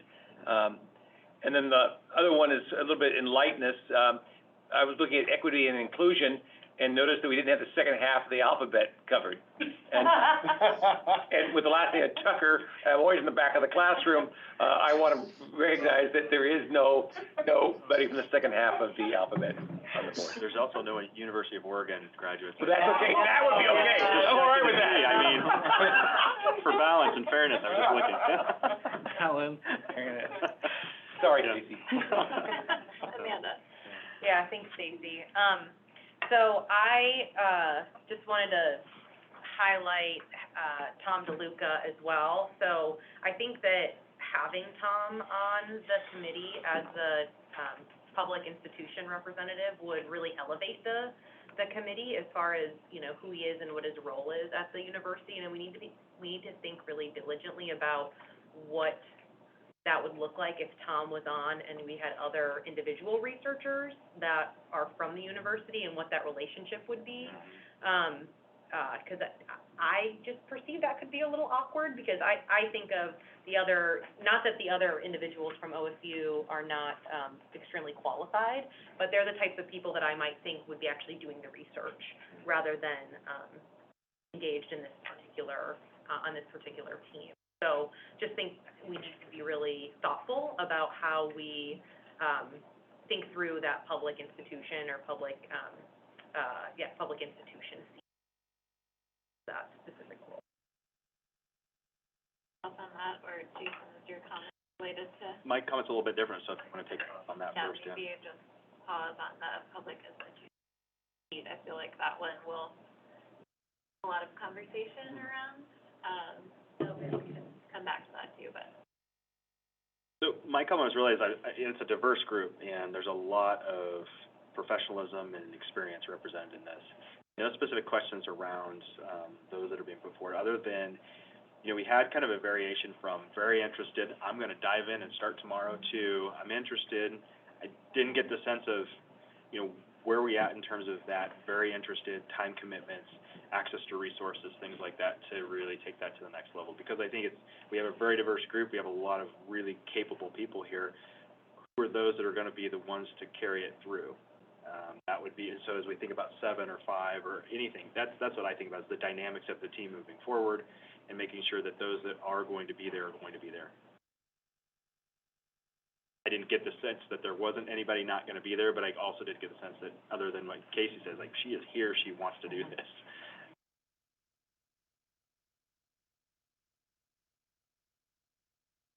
Go for it. Okay, sure. Yes, so to your point, and actually that was kind of my, like, tangent or related to Amanda's comment about Dean DeLuca, is that knowing that the deans are generally the people who have the least time available to, like, actually deep dive into something like, how are we going to put our charter together? What is their budget going to look like? And they're often handing that off to somebody else. I do kind of worry about that with Dean DeLuca, and maybe if he was in the room, he would be like, oh, I've got 40 hours a month to dedicate to this, but that is my primary concern with him. But I like that. Good. Casey, let me just, I want to raise a point just so everyone's sort of on the same page, that, and this doesn't negate your point, but it might help shed a little more light, that fundamentally INR is there to support the team. And so most of the behind the scenes work in terms of developing RFPs and doing the mechanics of getting that done, even some of the lit review aspects for the first scoping of projects and the scoping of projects. A lot of the mechanics of that will be in INR's hands, and then folks on the IRST play a role in terms of reviewing that work and helping polish and refine and direct it. So I'm not saying there's no time commitment, but it's also different than they're not, the people on the IRST aren't the ones doing the work from the ground up, just so that we're all sharing that understanding. A counterpoint to that then is that, do you have a contract with INR for that? We're working on it. Okay, because I just want to and that's a kind of a snarky question, but it really is one that's diving kind of into the heart of this, is that what are the IRST members doing, and what does the budget look like for them, and what's INR's role in that? And since that's not clear, I feel like we need to come into this with the sense that these people are going to be doing the work until otherwise proven untrue. I mean, the certainly in rule, it says that INR is going to be doing the supporting work for the IRST. So it's there in rule. Of course, there's a lot of detail that isn't there, and that's something we're working through in the contract. And that was, I don't know if Stacy or Megan want to provide insight from the author's perspective, and if Sean or Adrian were here, they could provide some of that as well. Yeah, I'm happy to drop it. I just want to make sure that we recognize that we don't have something formal yet. It seems like it's going to be a practice, a balance, right? I mean, I think, at least I'm thinking about it, is can these folks work together, and then they're going to be doing some of that report writing, maybe some of that research on their own. They're going to make decisions about contracting that out. So there will be support from INR maybe to do logistics of that. But I think we want to find the right folks who can both think the big picture and then can also do the work too. So sure. I'll add to that if it's okay before we go to Julie. Sorry, Julie. Casey, I really appreciate that you are sticking on ODF with, I want the contract done, I want to know what the money is going to look like, how's the budget going to work out. I think it's important that we step back and think about the timeline, and the fact that the IRST is not going to get approved at the board until at the June meeting as part of the consent agenda. So that is going to match up really well with the biennium funding coming through, with them starting similar to how this group has formed, where it's going to be about meeting norms and setting up the culture and getting that great presentation on what they can do with the Open Public Meetings Act law and things like the charter. And so if you think about it and you really go back to sort of that administrative thing, INR should be fully ready to start by the time that group is going to need those types. Then I want to go back to the DeLuca comment. So I just wanted to follow up with something that Amanda said that was a little bit surprising to me. And so you had mentioned that you thought that if DeLuca was on the board, that it would be difficult for other faculty members to work with him. And so that was a little surprising to me, and I wondered if you could elaborate a little more on what problems that you would anticipate. Yeah, and I don't want to get my words mixed up. I don't think I used the word difficult. Okay. I think I said awkward. Okay. Which is a Sure. different word. Yeah. But I just really, in all actuality, I just think that having the dean in the group would really elevate the group. But how would it cause a problem with other people? I don't think that it would be a problem. I just think that the types of other researchers would probably be more the types of folks that would be doing the work and within the college, rather than somebody who's in administration, who's a little bit higher of a level within the university. I'm not sure I understand, but maybe we can talk about it afterwards. You can help.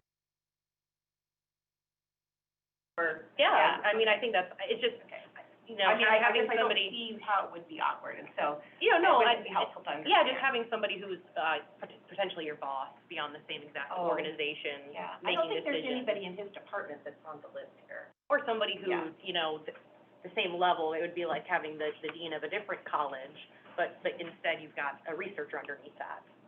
So it's just, I'm just saying that it could be awkward. I'm not saying that it would be. David, let's hear from you. Well, just a little briefly, I spent a better part of a day yesterday going through all this information and quite frankly, I couldn't find anything wrong with any of them. I thought all of them are very good. But I agree with Will. I think it should be limited down to around 7 or so, a good prime number. As far as what I see here, I think if there, I mentioned in the last meeting that if we have specific questions about specific candidates, we should be entitled to interview them, if anything, one-on-one. I think that's a fair thing to do, to address any specific concerns. Done that before. I've been involved in similar setups like this before, either on committees like this or picking them like we're doing here. And I think one thing that really just based on experience that I think is helpful with folks like Dr. DeLuca or folks like that is that they bring resources to bear that I think would be very helpful here. It's not only as far as managerial background, but as far as the connections that someone like that might have. They don't need to be the expert in the field per se, but they have the ability to identify who those folks are and may pay dividends for us in the long run. I've read, like Casey was saying, I've read Ellen Morris Bishop's book several times myself, read papers by a number of these folks. I can't think anything wrong with them, but I think in a nutshell, I would prefer to try to limit it down to say around 7 of these folks, because I look at the balance of what it is that they bring to bear as far as experience. And I think if we had 7, that would give us a pretty broad spectrum of what it is that these folks need experience with in order to, pick the best researchers, in order to ask the best questions that may follow up from that subsequent research. So that's it. Thanks, David. So Megan had a comment, and then I just wanted to in on decision. Oh, thank you. Jason, I appreciate your enthusiasm and time availability resource question. That was a good one, and you're right, Casey was the most enthusiastic. I'm gonna go read that book. I wrote it down. How many books did you sell today? It's not sold at the library yet. So, I just wanted to comment back on the Dean DeLuca, and I did not, call him myself. That was obviously a conversation that Chris Edwards and Seth had when they were looking at potentially filling that public resource spot and how we could bring the most sort of resources and management to the beginning of the program. But we did spend some time getting information on how the IRST was going to function, what the time commitment was, sharing with them that there would be a big upfront time commitment, and he was still vested and interested in participating. And then I'd like to say the same thing with Jessica and the fact that she can bring a lot of resources to the table because she does run our environmental research and forestry operations science team. And we actually have 5 scientists that work for Jessica right now that are part of the Washington Adaptive Management Program. Now, they have a lot more money than Oregon does, so they have more projects going on, which is part of the reason you have that scale factor. But the fact that the people working for her are engaged in the program that's been up and running for a long term, and we know we want to do things a little bit differently in Oregon, learn from those mistakes, but do things our own way. It was nice to see somebody who's managing that group want to step in and put the time serving and bringing some of that experience. And with Jeff Light, since he's my 3rd person and Seth isn't here, so I'm sure he'll say better of everything I've said next month. Jeff is retired. And so it's just very cool that he was so committed, kind of like Kelly, to working with the PFA program, supporting both the small forest landowners and OFIC in that process. I want to make it clear it's not just us. And then really understanding from his experience working in Washington and dealing with a lot of these administrative programs through his involvement in research collaboratives at OSU, he really gets the time commitment, but was still willing in his retirement to continue working with the PFA authors and to bring that perspective forward. But you were much more enthusiastic than I was. Seth will come back and be less enthusiastic than both of us. I'm most enthusiastic about Jessica, so that's good. Oh. I apologize. I think I saw Yeah. Lindsay and then Josh. and then process. And yes, exactly, useful to have your question too. Well, yeah, I did just wanna, because I think we could probably spend a lot of time talking through all these folks, and we're mixing up a little bit how many, and spending a lot of time on a couple seats that are sort of selected. So I guess the question that I had, and Terry, jump in, you've probably given this more thought than I, but I'm hearing some interest in 7 as a number, and I guess maybe curious if we wanna sort of take that as our starting point, if we're thinking about 7, and then we have 3 seats that are sort of set, one group, one representing public university, one representing industry perspective, if we wanted to see where we could fall with those 3 dedicated seats as a first step, and then on to, okay, then we have the remainder of those other 4 potentially thoughts. Feel about that, or other ideas, wanting to organize our conversation a little. Got a head nod from Terry. From Terry, okay. Other nods? I just want to hear what they have to say first. Just get in that slightly, contemplate that, and then Wendy and Josh. Right, because I can contemplate what you were saying too, I was a little bit of, so I have landed on that. But I had thought about what I wanted to say about the general discussion we were just having. And I would just say that for me, I'm looking for 2 things mainly, which is sort of a broad view, used to working in a collaborative way with a lot of different people, so less a project manager person, but someone who's really used to collaborating. But at the same time, I want to have very specific time and focus is really an issue for me. And also I feel that, to me, I would like this to be more of a committee of peers. I have concerns, Dr. Luca, both in terms of focus and sort of what I see as a committee of peers. And coming with resources is a good thing on one level, but I think it could be kind of weighty thing in a way that is less consensus-related. And also it feels a little funny to me to have it like housed at OSU and then having DeLuca as the dean involved as a very prominent person in a good way, but also perhaps in a less way a good thing. It is awkwardness that kind of like you're referring to. And with that, happy to move on to sort of the procedure. That's something to say too. Yeah, thanks. Wendy, that was really well stated. Thank you. So I have a question, first of all, one each. So on timber industry, freshwater, aquatic conservation, NGO, public institution. So is that like one and only one, or is that at least one? Is that like there's a person who's officially filling this role? So like, let's say Jessica Homyak, is that correct? At Weyerhaeuser is the official industry person. Does that preclude having another person, industry, connection? Or is it just that we're having at least one, or an official designee, but then other people can fill sort of general at-large seats? So I'm kind of looking for some clarification there on how that works, or is that up in the air and we decide that?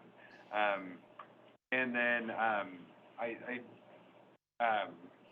was kind of one thing that I was thinking was I don't quite understand the structure at OSU as far as where is INR, how does it sit and relate to like the College of Forestry or other colleges there, and so then to add to what Wendy had said, if we've got someone who's a dean at one of the colleges, does that create a power dynamic, real or perceived, when we've got something housed at OSU at INR?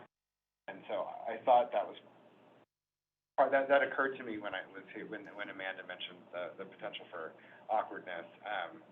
Was I would, even if I was in a different college or whatever, I would probably at least give it some extra thought when there's the dean of college involved.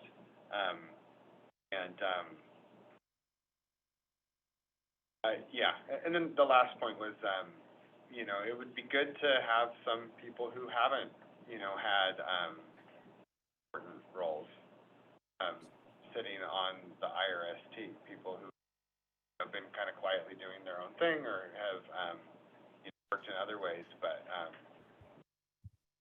if someone's already got a lot of, authority or prestige, for me, that would be actually a hesitation, because I'm looking for, really want to invest in this and don't,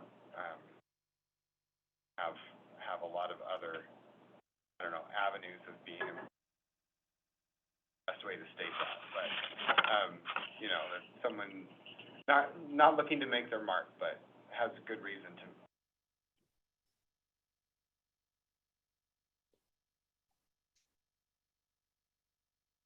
So thank you.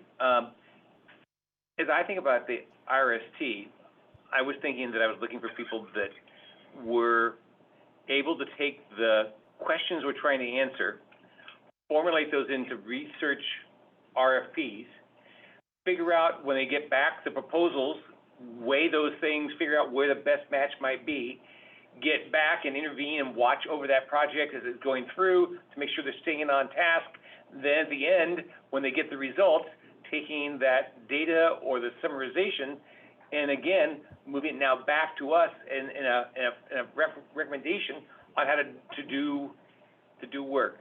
So I am looking for someone who's actually been in each of these disciplines, whether it's research or education. I would be looking for people who've actually channeled the overview and the broader perspective piece. And so the people who were involved in the creation of the Forest Accord, to me, have a leg up some, because I think they've been there for those discussions.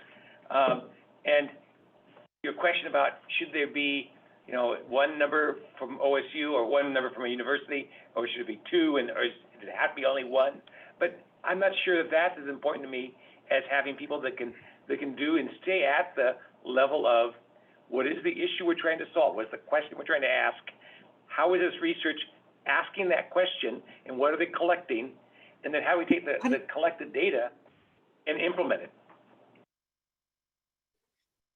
Anyway, sorry. So an individual contributor, I would hope would not be on this. I would want research people that may have been their background, but I want people now that have gone to the leadership of that. So how about I'm sorry, Madam Chair, may I just go ahead. Go ahead, Terry. Just to, We just saw the awkwardness. We just saw the awkwardness. And Rebecca Cowan, too. Okay, yeah, that was what I was questioning, if someone actually was speaking. Yeah. So just to answer Josh's questions, statute says at least one. I know that there's the state of Washington's CMER program, Cooperative Monitoring and Evaluation Research, or whatever it is, I forget what it stands for, was the model, but authors wanted to do some things somewhat differently. So they wanted to have some representation, but they didn't want it to be fully stakeholder driven. They wanted to have it be independent and more involved, more broad perspectives and involvement. So that's my understanding there. So hopefully those are helpful for you, Josh. And then Stacy, to your point, we could re-enter that. We could re-engage with that discussion of how to move forward with, without necessarily making final decision today, but to have a draft concept of how to move forward with making a final decision. I'm done. Thanks.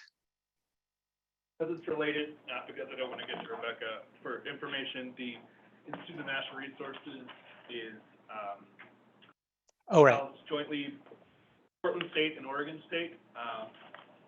The advisory board is composed of Tom DeLuca, Jason Miner from the Oregon Governor's Natural Resource Policy Director, Cash Mosley, the Senior Associate VP for Research and Innovation, and Todd Rosensteel, the Associate Dean for College of Liberal Arts and Sciences at Portland State.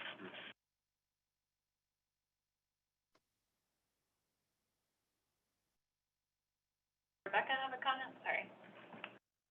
Not tracking the online as well as the room.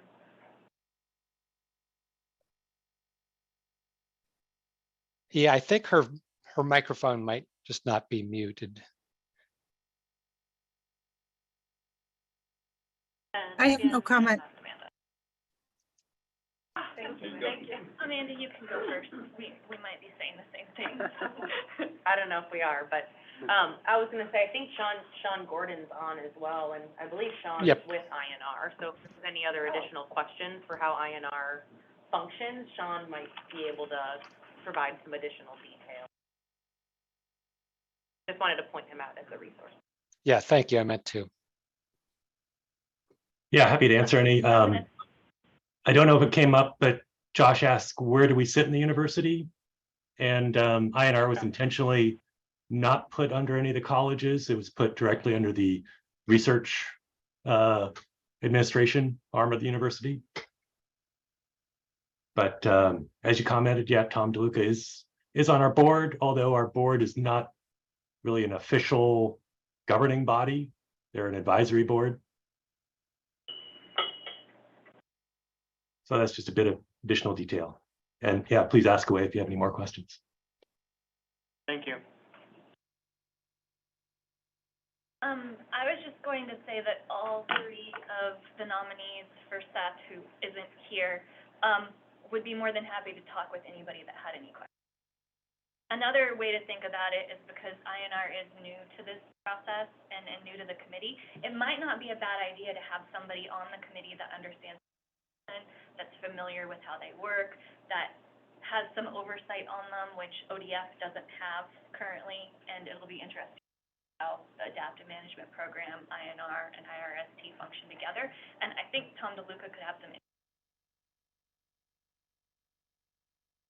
So fun. So you're good at responding to me, so I'm gonna respond. I believe, correct me if I'm wrong, but ODF will have a contract with INR, right? Yeah. Okay. So there'll be there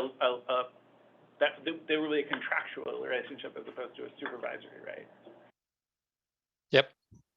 I haven't even looked at directly, but for all of the potential candidates, our charter is thinking about conflict of interest and how frequently those issues may arise in this space, and just hearing the crossover with INR, maybe not a problem, but maybe raises some questions when we're thinking about this group, identifying and directing research and contracts and sort of how that would be expressed and the boundaries that are appropriate for that. So did that come up at all in any of our conversations? I guess not you directly, perhaps. That is a very good Seth question, and what I would say is that should all be laid out and be part of the IRST charter, just like we're going to have to think about how to address conflicts of interest in our charter. Yep. And there is a lot of overlap in Washington. I'm trying to not say in Washington 50 million times a day, but I do have a lot of experience there. I'm now on the Forest Practices Board. And the big thing is people just don't vote on their own projects, is what it comes down to. But it's up to the group to figure out exactly what that looks like and how it moves forward. And I would think that we could have some recommendations, but the IRST is going to be their own governing body. But it's a great question. Sorry, I don't have a better answer. In terms of the conflict of interest, there is both rule in the adaptive management program rules about addressing that conflict of interest question.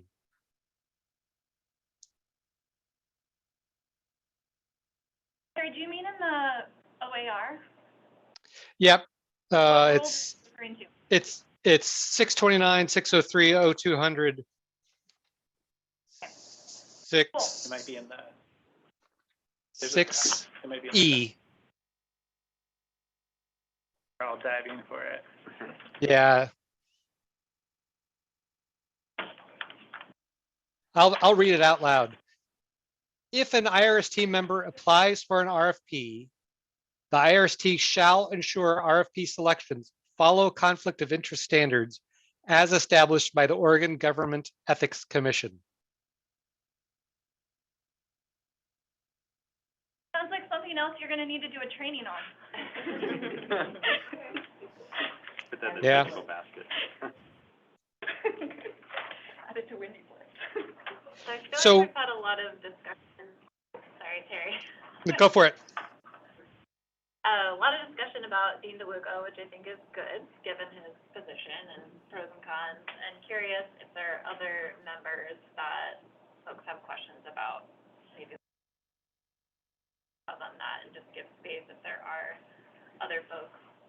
So Josh, I was a little bit worried about, I think it was Christine May, is it? And her being on the East Coast. Yeah. And worried about the time commitment, especially as we ramp up, ongoing 3, 4, 5 meetings a year, she could attend, and certainly we're now getting better at the virtual world. But at least at the very beginning, I would love to see them some in-person, dedicated, committed time. So, did that conversation come up? And Oh, yeah. And Yeah. did she plan, and how did she, I mean, is she supported to be here to? Yeah, no, that's a good question, and I'm inclined to say it's a good question because it was one that I asked when I saw she was at James Madison.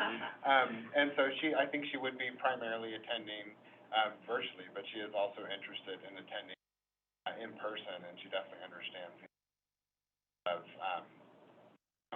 in-person presence. I think for her, in particular, the amount of participation grant would be important, and probably a lot of that would go to travel. In her case, she does, of course, have graduate students and so on that can help support things, on that end, but, yeah, I think it's a fair point. I mean, obviously, I'm here in person, even though it means I'm driving from Washougal, Washington to Portland, and then driving from Portland back down to Salem, because I do think in-person meeting is important. So Yeah. I think she would primarily be remote, but there would be, and that was something I weighed along with her expertise, and I view to be a pretty good area of science for the first set of IRST members. I was on the receiving end of a lot of questions on.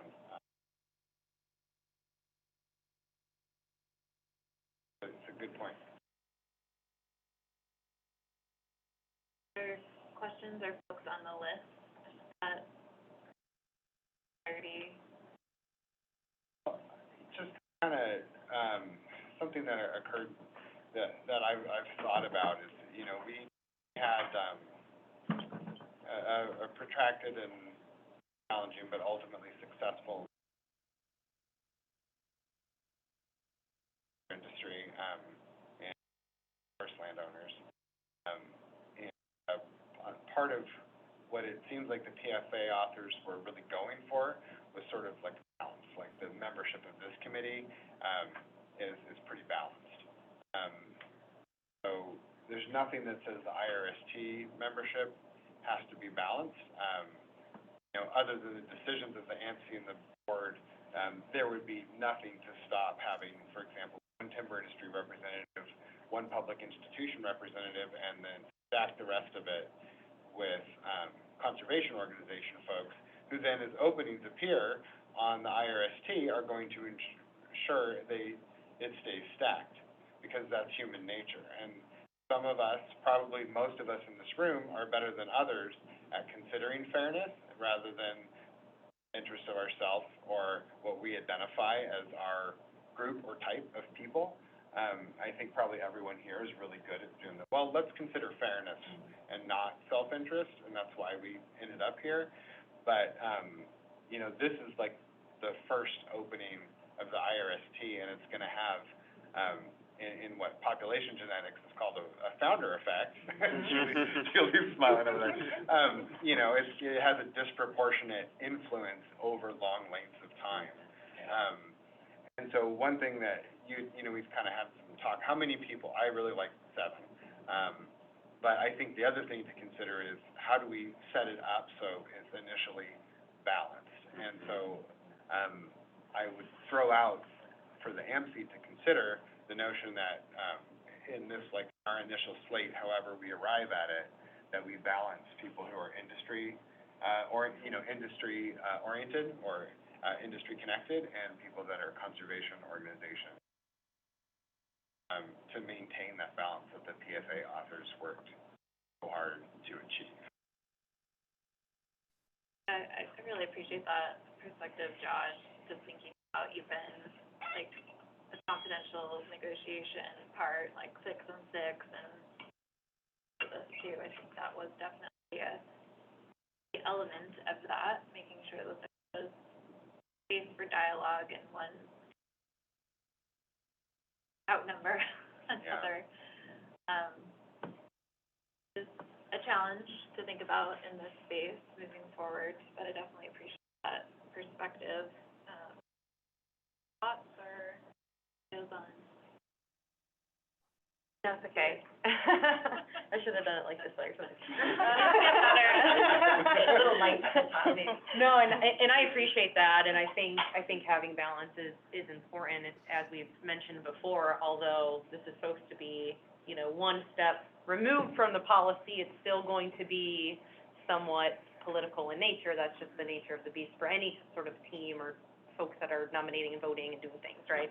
And so, but I do want to get back to the purpose, right, of this group, and thinking about, when it comes to adaptive management, what adaptive management really is looking at how things are going and trying to make sure that whatever direction we move in is something that is achievable, right? And so I know, I reached out to a handful of folks that have a breadth of understanding in how you take, policy and put that into practice, and then how that actually gets applied on the ground. I mean, Megan and in Seth's role, represent people that actually do things, and the folks that I represent are the ones that are actually doing this and trying to, take people's good thoughts and ideas and science and actually put it onto the ground and be really, really creative in how we actually do that on the landscape. And so I think also having a breadth of different practices on the committee is something that I really want to consider as well, regardless of where those individuals come from. We've got a lot of kind of fisheries folks, which that makes sense because a lot of the initial questions are fisheries related. But I did really appreciate Will's individual from MBNG on here having an economist. I think would be really positive. And so, thinking about that and making sure that the people that are on here have a vested interest in making things right, have a vested interest in forest management in the state of Oregon is really important to me as well. That have a background or have an understanding in private land management, how private lands are managed, or public land. That's not what's being contemplated here. I just want to put that on the record. And for the number, I think, 5 or 7 is where I'm looking at, because it can always expand. So, if we really have our quabbles with a handful, I don't think we have to get to 7 or more. I think if we have the minimum of 5, I think that's acceptable.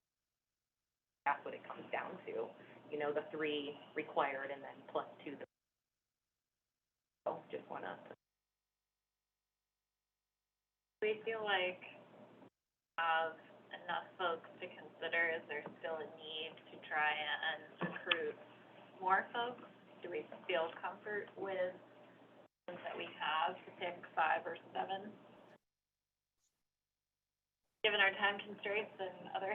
As I mentioned before, I was actually quite pleased by what came in, and as you were speaking, Amanda, it made me think about the Cheryl Friesen. Maybe she isn't the right person for this because she is federal, but she tries to do this based upon her federal hat, and so I don't know if I can withdraw someone's name or should I withdraw somebody's name, but I looked at the list of people, and I think we have a pretty good pool of people, especially those who were involved in the Forest Accord creation. I think we've got a great number of people there to think through. Nodding, okay, Jason? Just, so process question on that, because I do think we have a really good, diverse pool of applicants now. To go back to my original comment about tribal representation, or at least the traditional ecological knowledge component, I'd like to see if we can have just, and even if it's just this week, I want to solidify, circle back with the tribes, the 9 federally recognized tribes in Oregon, LCIS, and see if there is anybody at all that they may put forward that has advanced degrees, but may also have a piece of that traditional ecological knowledge to add to the list. So I just want to test the temperature of the room. It's appropriate, but not take too much time to delay, because I think we have, time is of the essence for this decision. And you know, I've talked to folks at Grand Ron, and Celeste, and, you know, they unfortunately came back with that, like, all of our, you know, fisheries biologists are full, but I was also going this way rather than through LCIS, and so I think it's really very important. Yeah, that's to my hope. Try again. Yeah. I appreciate that. Thank you. Yeah, great. I'm trying to get better at the online. Is there anything that you want to add? I apologize, I haven't been calling on you.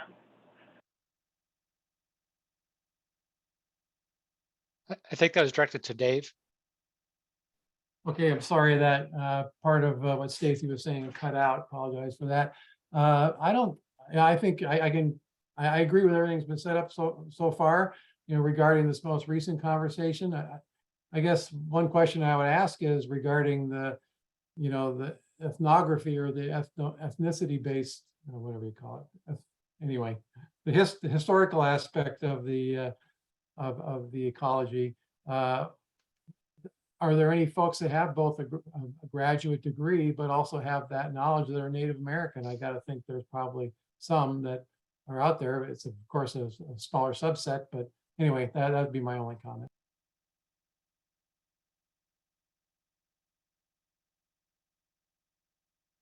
Like, it'd be great, Susan, if you want to reach out to a few more folks and see if they're able and interested, we can add them to the list. But I'm hearing that there's, generally we feel okay with the list as it is. I'm wondering, do we want to start with 5, see if we can get to 5, and then if we need to add 2 more folks to get to 7, what that looks like? Or thoughts on sort of starting, it seems like coming up with a draft slate makes sense to me, and then just go on for our next meeting. But I will put that out as a question. Is there a preference to vote sort of person by person, or do we want to try to take a little time and come up with what that group would look like? I think initially you pitched the idea of trying to get it down to the 3. I had. And so I thought that was a great idea. Take 3 off the list as well. A bite-sized chunk, Yeah. just to food for thought. Yeah. There's Jeff. Oh, sorry. Yeah, a bit of a case of first impression for me, but to me it seems a little easier to start with a broader group, because I work to sort of say, oh, that person's a big one, but really we could have, to me, between 5 and 7 is sort of an optimal number, and I'm good with either. So I think I would tend to start trying to find the 7.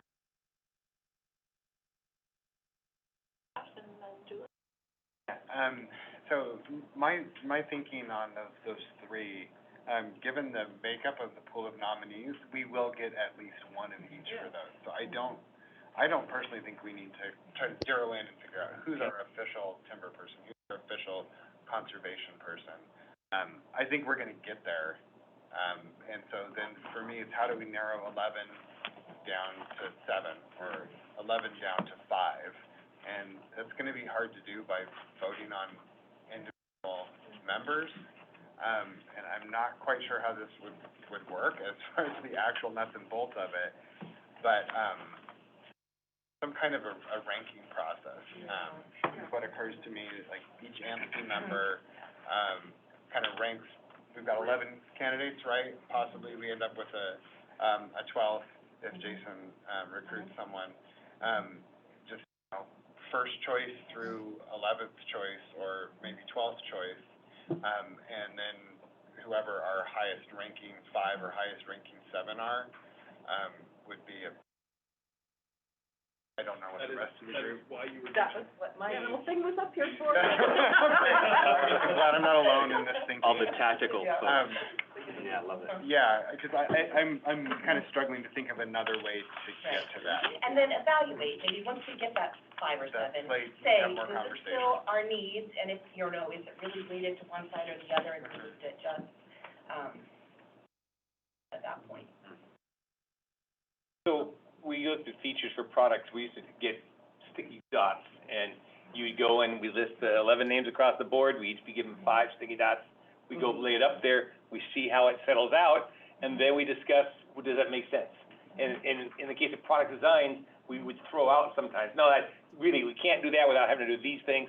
But regardless, my point being is without having a ranking and because I would end up trying to assign scores and criteria, and I would be lost in my engineering side of my hat, and I don't want to go there.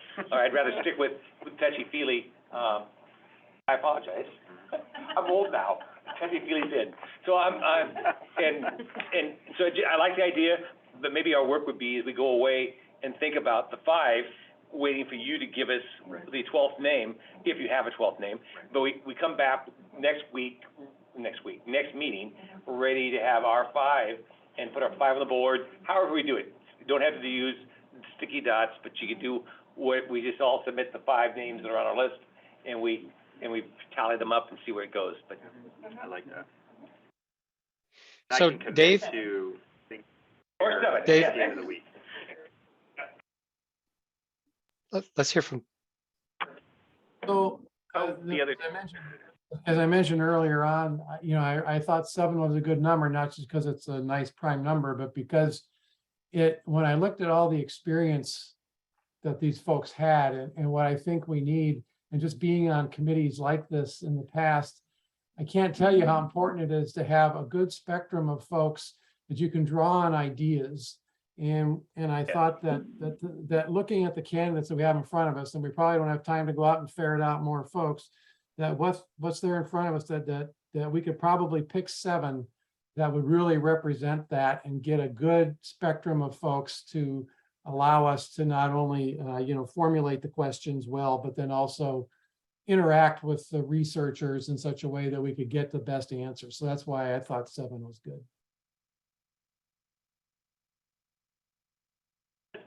Sorry. No, yeah, it's okay. I was gonna, do you want to respond to Dave, or? I was next back where I think we are. but Okay, perfect. go Then ahead. that's good timing. So that I think the ranking, forgive me, I think that the ranking will be challenging because and the question would be to the group then is each one of us saying, oh, I'm picking my top 5 from my particular group that I am representing because I'm representing conservation organizations, or am I thinking of the top 5 to have the best damn team possible? Because you know, again, forgive me, but like Josh and I have, like, I'm representing different interests than Josh. So what if he selects the ones that he feels represent his best interests, and I make the one that have the best team? And that's the best, most well-rounded, that's the highest stature with the best credentials and the best communicators. So I just want to make sure that when we're doing that, we're all on the same page, that we're doing one or the other. The other thing to at least ponder is that I wrote down 4 AMC members nominated 9 people. 2 AMC members nominated 1 person each. And what that puts us at 4 that didn't have a nominee. And so I want to ponder to, like, with the asterisk that Jason's going to find somebody or work on finding somebody, I wonder whether the 4 AMC members who nominated more than 1 person, whether, you know, if you have 3, you're like, well, I really want this person if I have to choose, or whether folks who didn't nominate somebody are like, well, I would nominate, like, maybe Amanda would be like, I would nominate Jessica Homiak if I had the option from the list that's here. So I just want to put out both of those questions. The one about how are we ranking our top 5 if we do a rank of top 5, and then you would propose, well, maybe I don't need Cheryl. I just want to throw that out to the folks who did. I've said Jessica Homiak too many times. Great. What- Casey, I love you. I've heard that she's great, so that's why I'm glad that she's put forward. Off on that. Yeah, so I agree. I was doing the same thing as far as ranking that Josh had mentioned. I think that if we do rank, we should rank probably everyone, not just our top 5, so that everyone gets scored by everyone, in order for it to be most fair, and, I just think that would be the process.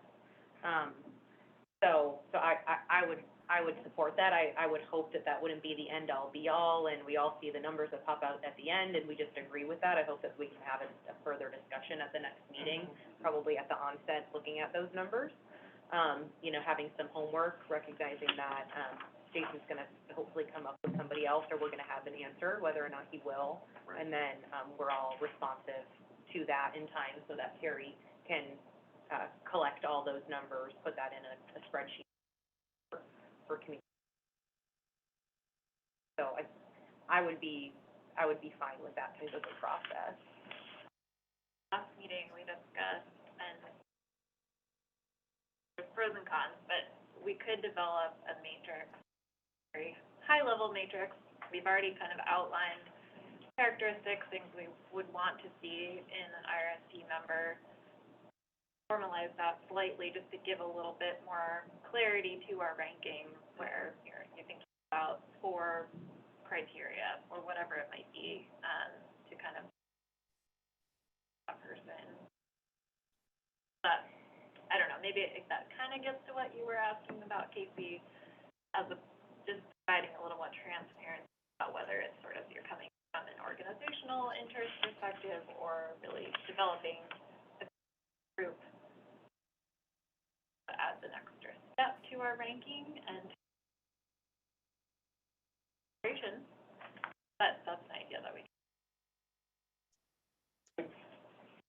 The only thought about ranking is if you add the numbers up and you take the lowest numbers, our first choice vote, is that 1 or 2 people voting real low on someone and 1 or 2 people voting really high on somebody throws that out. And so that's why the sticky dot only works in those type of things, is to take some number less than the total number, or even equal to 7, but some number, and you just see who's in, who's out. And if we all can agree the same numbers are mostly in, that's the pool. But I worry about ranking when you rank things and assign them scores, and you add those scores, and that becomes the score point. 1 or 2 wide votes can really throw that apart, whereas the majority of people felt they. So I watch ranked voting. As a politician now, I watch ranked voting, and cities who are trying it are in their 3rd and 4th rewrites of ranked ordered voting, and they're still not sure how to get it right. And I know that from an engineering background, we had a hard time because everyone wanted to actually come up with a score number, and even the 3 and 4 digits long, 3 digits usually, ranking scores, give 100 points, divide up 100 points among all the people, or whatever it might be. It always ended up with people saying, wait, a logical person was ruled out, and they really should be in. Or logical feature was ruled out, really should be included in. And so I would just suggest, instead of rank, just get a collection of the ones you feel comfortable with.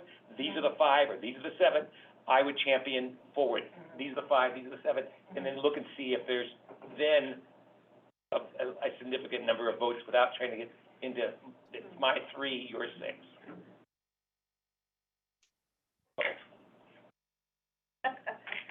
It's the 12s and 1s. It's the 12s and 1s that blow that up. Now I'm thinking it would be fun to do both. We get really different results. This is suggested a really fun social experiment. It is. Somebody's research project. Jason and then Julie. So just to throw another dynamic in it, because there's lumpers and splitters, but I would look at this and say, okay, if we were to group these by the 3 criteria we first have to go after, right? The representative. We know we're going to get one, to Josh's point. We're going to get a representative for each of those 3. But if we were to group these, and I would say there's 4 groups here. There's those 3 primary groups, and then there's kind of an at-large. They may not fit, or they fit everywhere. If we group first, then we can really be strategic about what's in the grouping, knowing we're going to get the first 3 taken care of. But also then it limits the amount of ranks that we're doing to the groups. It takes a little bit of the work out of there and so you're not averaging that over all the individuals, you're averaging over the groups. And so you can see, okay, if I only have 2 people, for example, in the conservation group, and this one rates to the top of the list, they might be the primary, but I have 2. Versus if I have 4 in industry, you're gonna find out who that primary person is, that checks that box, then we can go down, okay, who's next, who's next, who's next. It gives us a way to eliminate, maybe a little faster than saying, we're gonna take 11 or 12 and rate them all individually, based on what we think, based on the information we have, whether we know them or not. To me, that might be another way to look at it. Still meet what we're trying to get at. I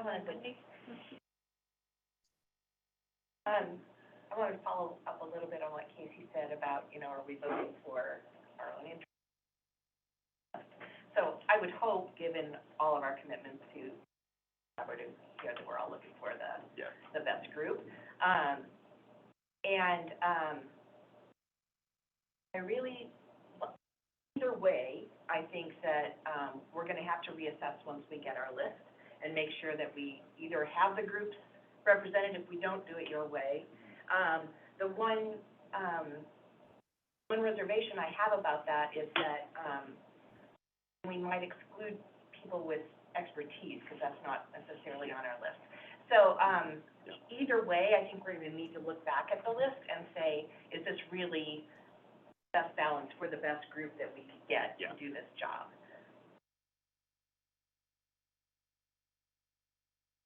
You might be first. Really, still, I was just going to say, what exactly is our lumping going to be then? Like, it doesn't necessarily depend on just who put a name forward, or if they fall under the category, but we have to look at expertise. Expertise is different than what are the first research questions we want to answer, like Josh brought up landslides, I'm talking about amphibians. I mean, there are a lot of different ways to place the loaf of bread.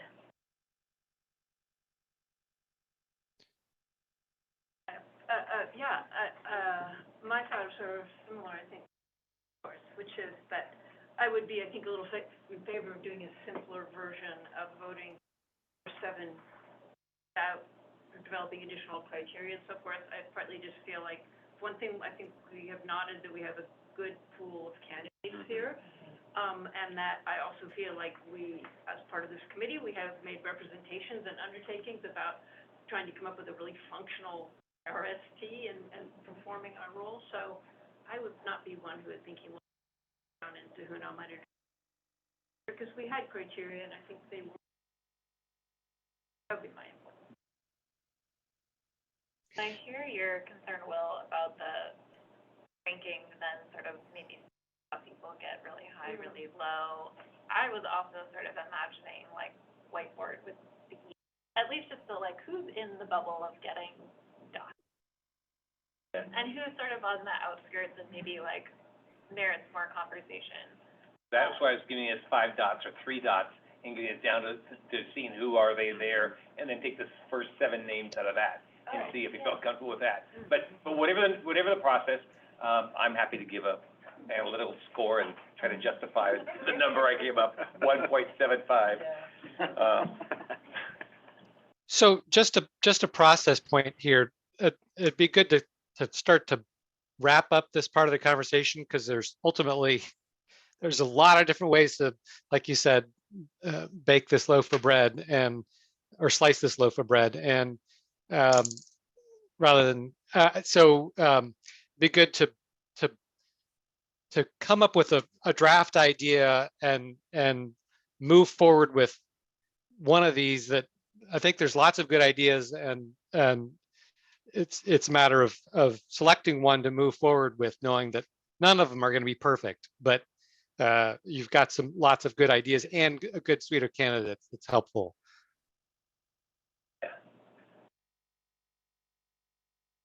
So I really like, going back to Will's comment, I really like the concept of just, here's 5 dots, here's 5 choices to start narrowing it down and take those and just really hit it hard at the next meeting and there with it.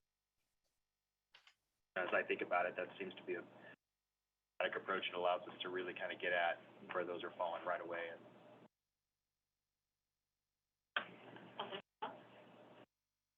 Need to make a move.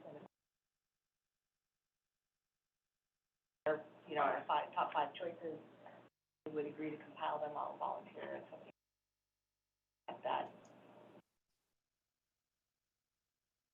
I think we would want to send it to Terry. Yeah, and to that sounds the best. Serial Yeah. farm, kind of, but. And Terry, if you do that, would you mind keeping track of us by name as well as who we're proposing as our top 5, so that we could have I would like to make sure that if someone has an outlying vote, that I make sure I ask that person why they were there, or I'd like to make sure that we at least can tie back. Yeah, that sounds good. Thank you, sir. I have 5 too, so, you know. I was at 6. I'm in trouble. I was at 6 and then I took one off to make it 5. All right. Rather than adding one to make it 7, so there you go. Well, and I will commit to having that back by Friday to Terry, a yes or no, if we have someone, so we don't have to wait any longer on that. Thank you. I don't understand why we would do 5. Are we aiming for 7? Have we decided on that? Looking at you to explain this. We have not decided 5 versus 7, and I think just in this most recent, going around 5, I think it's still on the table that it could be 7, but I guess the idea was instead of ranking, like, my number 1, number 2, number 3, it would just be like, here's my grouping, here's my slate, I guess. We would submit that to Terry, and that could be 7, that could be 5, I don't think we landed on that Because yet. to me, it sort of makes more sense if we're looking for, maybe our 7, we'd like our 7 to be. I don't see the reason for like pairing off a couple. Yeah, and I actually like the 3 better, because then it forces you to really get down to, because I guess the point, Wendy, is that if you have 3, it's not like all of us are gonna vote for the same 3. It's not like we're gonna end up with 3. It's that there's gonna be certain people that have, you know, 2 votes, certain people that are gonna have 6 votes, certain people that are gonna have 1 vote. And so when you're forced into that decision-making process, it cuts through the BS, basically.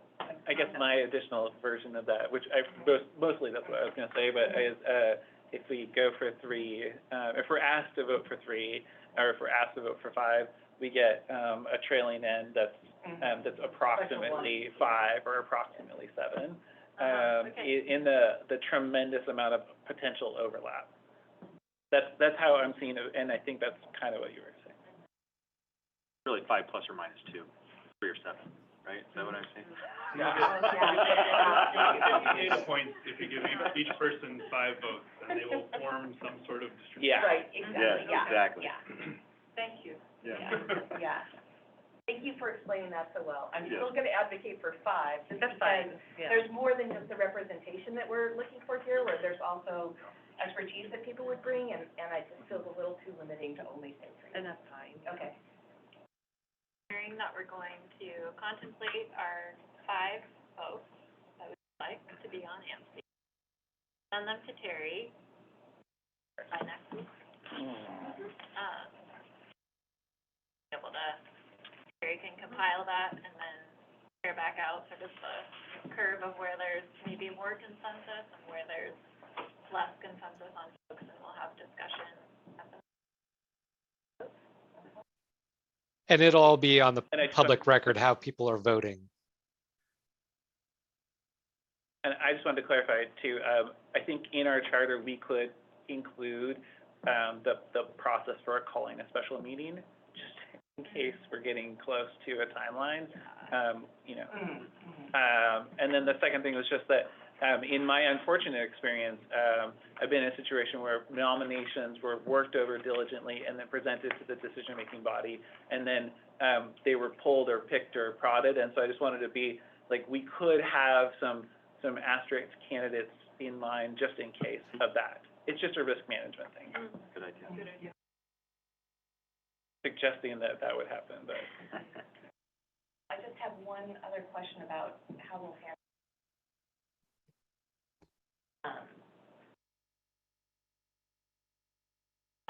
I think, well, maybe this is a question for Terry, but if it's possible to follow the same, I'll have them send a bio and a CV. we do the same thing, yeah. Yeah, so maybe that we bump out our deadline for us to submit Terry out 2 weeks, so then that gives you this coming week to see about anyone else, and then Terry can compile and share with us, and then the following, we'd have a week to potentially look at, you know, Yep. does that work? Yep, yeah. Then we'd be sending our top 5 to Terry by the 7th.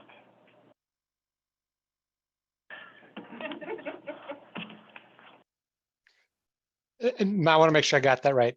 So Jason's going to get a potential nominee or from the tribe's perspective, with tribe's perspective, to me by this Friday, and then I would disseminate that back out to you folks. And then 2 weeks from today, you would have your 5 nominees to me, and I would collate that information and send it back out. Is that accurate? Does that work for you, Terry? Does that make sense? Yep. Yep.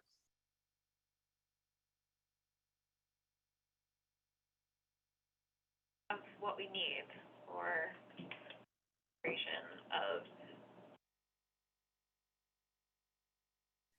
process. Not how we actually. Thank you for leading us through this. Yeah. Definitely. Good job, Stacy. Thank you. So just a quick clarification. So would NOAA and ODF be sending in 5 or not? Is there gonna be a vote on it? And Mary, any thoughts or? So there definitely is a, this is a, well, to me, my understanding is this is a substantial decision and would require at least 7 of the voting members to approve it. It's up to the AMC if they want to hear Kim and Adam's perspectives or not, but you're not technically voting members. Happy not to send anything, just to not cause any issues, if that's the path of least resistance, where I can. I mean, Chair, one way to perhaps see that is if there is a matrix, that it's, the black and the sum totals, the subtotals are, for voting members, and then in red and in a separate summation is, you know, the ODF and the NOAA. Because then it'll just be, it will literally be information as opposed to, I've asked you for your opinion, you know. Approach that Casey outlined makes sense. Sort of, our list is tied to our name, and then. I like it, and sorry, go ahead. Jumped in there. If they're not gonna be incorporated into the vote, I think that I'd rather just not see it. I'd rather not put them in that situation, Permitted to vote And per regulation. And Kim Kratz just chimed in that by their regs, they can't vote. So that would just leave Adam/ODF. Just to clarify though, just to be technical about this, this wouldn't be a vote. And I believe that the reason why NOAA is here is to provide, you know, their guidance and offer suggestions as per the statute and rule, at least. I guess we don't have it in our charter yet. And I would concur with that. This is not a vote. This is our giving a ranking of the 5 or 3 or 7 that we think should be in the group, and then out of that, we'll then look at some way of someone summarizing and making a proposal. These are the 7 I think should be the slate, and then the voting members vote. To get an input, to get opinions, I think we want to have ODF and NOAA to be there, present and participate. And more than just participate by occasional comments, I would like to see when they have an opinion, see that opinion, and this is be a chance to see an opinion. So I apologize, ODF. We're not asking you to vote. We're just asking you to collect together your, whatever the number ends up being, is described at 5, or 7 names, and we will use it for our discussions, and that's all we're gonna use it for. We're just using it for input. I mean, I'm just gonna play devil's advocate because this ranking is gonna play into who ends up being discussed. So, I mean, it isn't a vote, that is correct, but, I mean, it's still gonna, it could sway something. So I still think that it would put NOAA and ODF into a really awkward situation that I just would rather not put them in. And maybe, because I see both perspectives, and I was really thinking along the same lines as you will, as we clarified it's not a vote, we're getting additional information for our decision, but I can see both perspectives now. But maybe there's a question to ODF and to NIMS. Is there anybody that is on that list that they wouldn't support? Or is there anybody missing? Just to clarify, even though they're not a voting member, they do contribute to the overall decision by providing information. So I think there is a way that we can leverage that without putting them in an awkward spot, and that's the key. I think it's putting them in an awkward spot where they're either shifting into a decision-making, which they don't have any authority, or actually physically making the vote, which they don't have authority. I think having an opportunity input, I mean, you're on the AMC as non-voting members, so getting that opportunity to hear process, even though they're not ultimately voting. Were you suggesting, Dave, of send input to Terry, opportunity at the next meeting to provide verbal input? I think either or, and in some cases, in public settings like this, no comment is input. Yeah. And if that's the case, then that's the case. Not sending, but having the opportunity to provide input, meeting or in the meeting.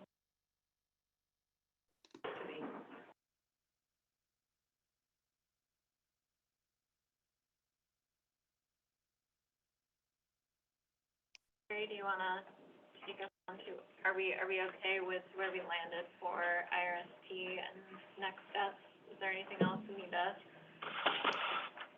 I think that's that's a great question. I think this is a good landing point in terms of a process for getting information to make your decision, and then next time making the formal decision. I think, so unless it sounds like that's a good landing point for today with this decision-making process. And then, and what I heard, the number I heard was 5. Everyone's gonna, and I'll put this in an email to remind folks approximately a week from today, but pick 5 names from the 11 that are 11 and potentially 12 that are submitted. And then I'll collate that information and send it back out. So I'll put that in an email, and then we're about to take a break. I think it's a time for a break soon, and here in just a sec. But when we come back, let's tackle substantial decisions first, and then other aspects of the charter and how to move forward with the charter. So with that, I think we're at a place for a break. Let's take does that sound good to conclude this and move on to the thumbs up there? Let's take a 10-minute break and come back at 3:15. Sounds good. Great. Thank you. I think it'll be a little bit easier to converse this way, at least on my end. So I think what makes the most sense is to address this question of what is substantial decision and any of the clarity that you need around that. And I've got information on both quorum that may be helpful, but I'll let Stacy as co-chair, if you want to kick this off and sort of pick up what the discussion was last time on substantial decision, and as well as more if there's more conversation around that. Sure. Well, maybe Terry, you can kind of walk us through where we landed. I see that the draft, at least the draft I'm looking at from the 24th, has some red lines around the substantial decisions section. And I know we had conversation about when that gets triggered. Maybe if you could just kind of walk us through the process as it's outlined, and then we can dive into questions. Sure. So last time the sort of the consensus conversation you had last time was that the most elegant way to define a substantial decision was whenever somebody called for a vote, made a motion for a vote, and it was seconded, then that by definition was a substantial decision, and required a vote of at least 7 to pass. So that was the initial idea. Some folks since then had a trying to remember exactly. One person wanted to include sort of a list of these specific things are definitely substantial decisions. So those are two ideas that, last time it was agreed on the bigger, a more simple definition. So I guess I'll let that part of it open it up for conversation amongst folks. I'll just chime in, because I was one of the people who thought that it might be good just to have a list of what are substantial decisions, and I don't have Terry's list in front of me, but it was things like, I think like your research recommendations and things like this initial RST. Yeah. And, some of the statutorily mandated decisions, that seems to me, you made a nice little list of them, and I agree with the sort of the basic rule that's in here, but I would think in addition to that, we would have this sort of list of these are the specified substantial decisions, and then other things. So there might be a question, is this major or not? If we feel it is, then someone will make a decision, motion and second it, and that will treat it like a substantial decision. So I thought it would be useful to have both the list of those statutorily determined decisions. We don't need to discuss or have back and forth on these. And for the other things, that might be a little more in a gray area, we do it by the procedure that's in, by the motion. Is, quote, substantial and requires 7 votes. Here, not to put you on the spot, I don't know if you have that list handy. Maybe we can look at that again, but maybe without that. Yeah, other I do. thoughts?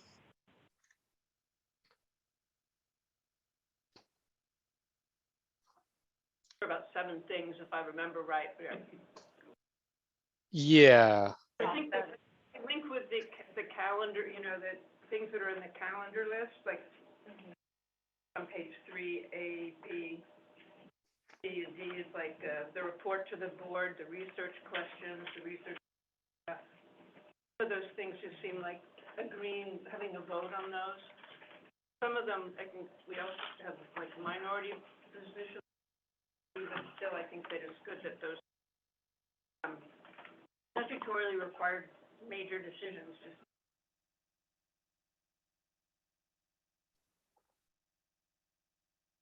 If Terry's looking for that list, other thoughts on that process of kind of doing both, or this here kind of outlines other things that would rise to substantial decisions, but then we would also have a dedicated. There's 7 items. Dave has a hand up. Just to quickly say, I think that's a great idea. It's to me, it's analogous to having a basic set of postulates that you always hold firm. And then if there's something that deviates from that, that you could, if someone makes a motion and then gets seconded, that would be considered significant. So I think that makes a lot of sense to me.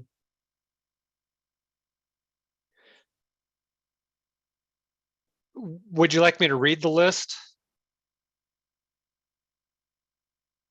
I was wanting, perhaps I could just clarify then, sorry, Terry. So state law provides some level of defining around substantial decision, and substantial, well, State law doesn't. Forgive me, you do cite state law in this. What is a substantial decision is entirely your purview. There's a bunch of decisions that you do need to make in stat in OAR, but whether or not they're substantial is up to you folks to decide. So then, to clarify, you cite state law, it's footnote 2, providing for how we determine what a substantial decision is, correct? Yes, but that state law just says the AMC shall decide what a substantial decision is. Great, okay, so I just wanted to note that and like put a little like, I don't know, asterisk maybe on it then, that substantial decision is just what that state law says we have to decide. It's not asking us, as far as I understand, to be like, oh, this is weighty and this isn't weighty, or this is significant, this isn't. It's just asking us to have some kind of procedure. And so I don't want to, I don't think that list is necessarily the most important thing, so much as how we determine when we vote for something or not. Does that make sense? I just don't think that, I think that we shouldn't get caught up on like the word substantial and its common definition. Yes. I will just respond by saying, I agree that the committee has discretion to decide what a substantial decision is. Right. But we also have the right to determine our charter, so we can act through our charter to say, these 7 things we are just saying, we consider this substantial. When we set up our research agenda, that's substantial, and we aren't going to need time to have a lot of discussion on that point. However, there will be other decisions in more gray area, and we have authority to decide if that's a major decision, whatever you want to call it. And I wasn't meaning to really curtail the authority of this committee, because for one thing, we make our own charter. If we don't like what we decide, we can just amend the charter. So it was kind of fun. So Wendy, to your point,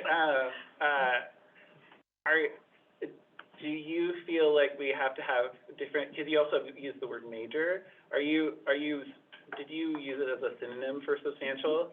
Because I also heard significant and something else from somebody else, and I just want to make sure that we're not like suddenly, I would caution against, I guess, including in the charter, like a gradation of different weights of decisions, and putting it in different buckets. And mostly I just think that because I think that, you know, in my experience with other boards and commissions, we can follow Robert's rules and have a motion and a second, have discussion on pretty much anything. And I thought that's what we determined last month. Like, I thought we already had the conversation, so that's why I'm just reiterating it. Yeah, sorry for bringing it up again. It just seemed to me sort of a natural thing to have a few things that we agree up front are major or substantial, and I'm using sort of interchangeable words here because I'm just trying to be clear that we get to determine it. It's, the thing that's fixed is we have the authority to decide what's a substantial decision, and that term, substantial decision, is the one that requires 7 votes for. So that's really important. So that means that it's independent of the quorum rules. You have to have 7 affirmative votes for that to pass. That's why, to me, it seems like there'll be some things that we should just say, yeah, for those things are really important. We agree, we want to have 7 votes required for those. And then if we bump into other things, we will have our own discretion to make a motion and second it, and then say, okay, we'll require 7 votes for that too. Amanda and then Julie. I'm tangentially related, so Julie, if yours I was just is directly related, I'll let you speak. I'll just suggest a middle ground, because when you first explained that, my take on it was like, oh, yeah, we're, you know, these things, they are in the rule, but also they're just sort of examples of things that might, so I don't know if that'd be easier to swallow, Casey, if we, you know, for example, these things would be considered, however, there may be additional ones.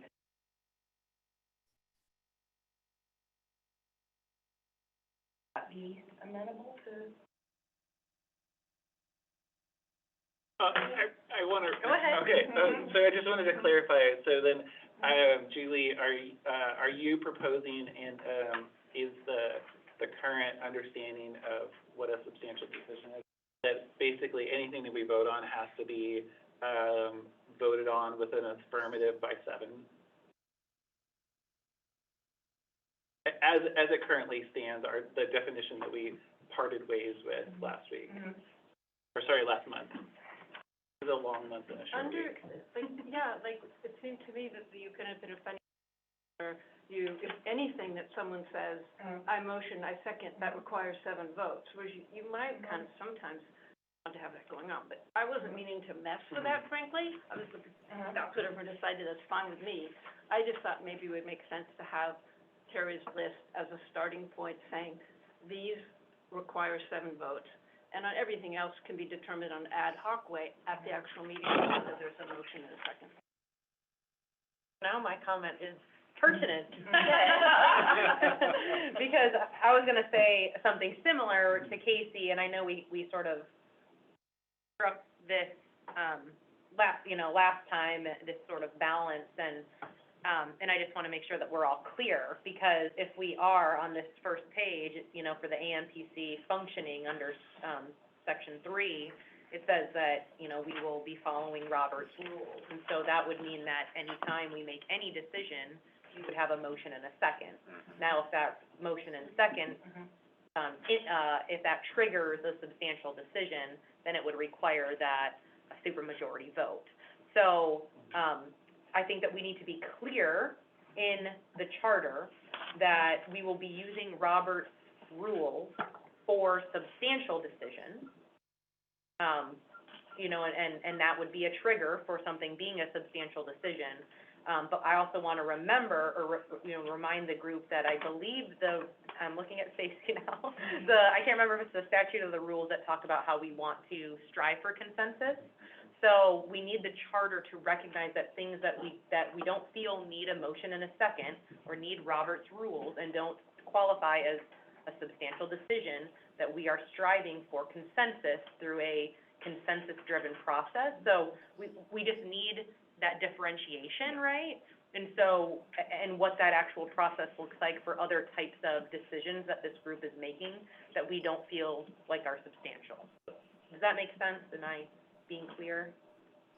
I think that's an important distinction, because there's going to be decisions that don't meet that bar, that we're gonna strive for consensus for, but then I think the simplicity of the approach we laid out was that, and I appreciate your clarification about the Robert's Rules of Order and when that applies and not, but when it becomes to the point where we want to have a vote on something, then it that bar, which I think makes sense. I think maybe you're generally not Wendy, but I guess the question, limit us, or is there a benefit to sort of laying out some specific in the chart?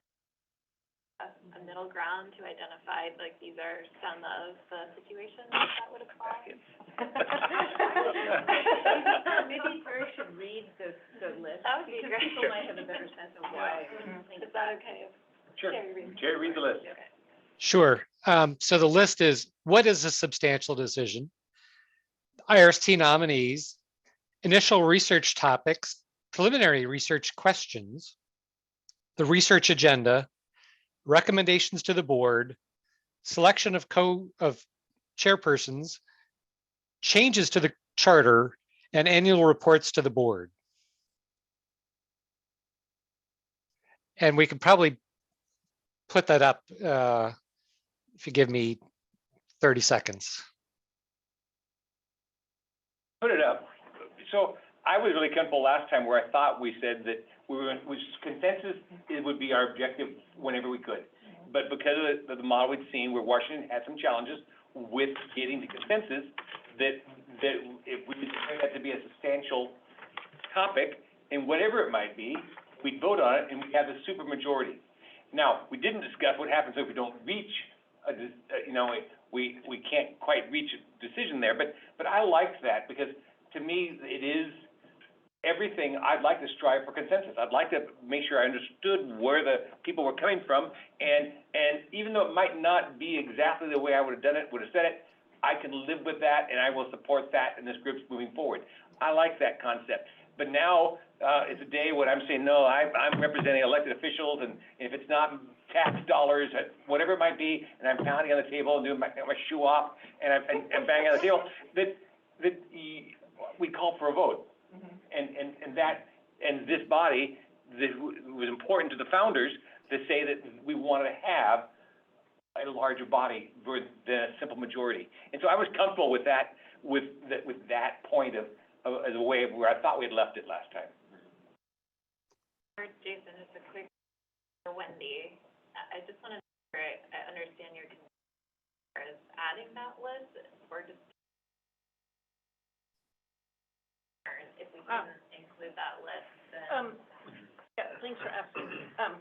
I gotta say, I don't have a big problem with the way it is now without adding the list. It just strikes me as sort of straightforward to clarify that those things that all agree up front are substantial, because it's a little hard to imagine we wouldn't think they're substantial. So if you all say, well, we don't need to list them because we would always think they're substantial going down the road, that's okay. The wrinkle, though, comes a little more in the territory that you are bringing up, who might have inadvertently have these conflicts between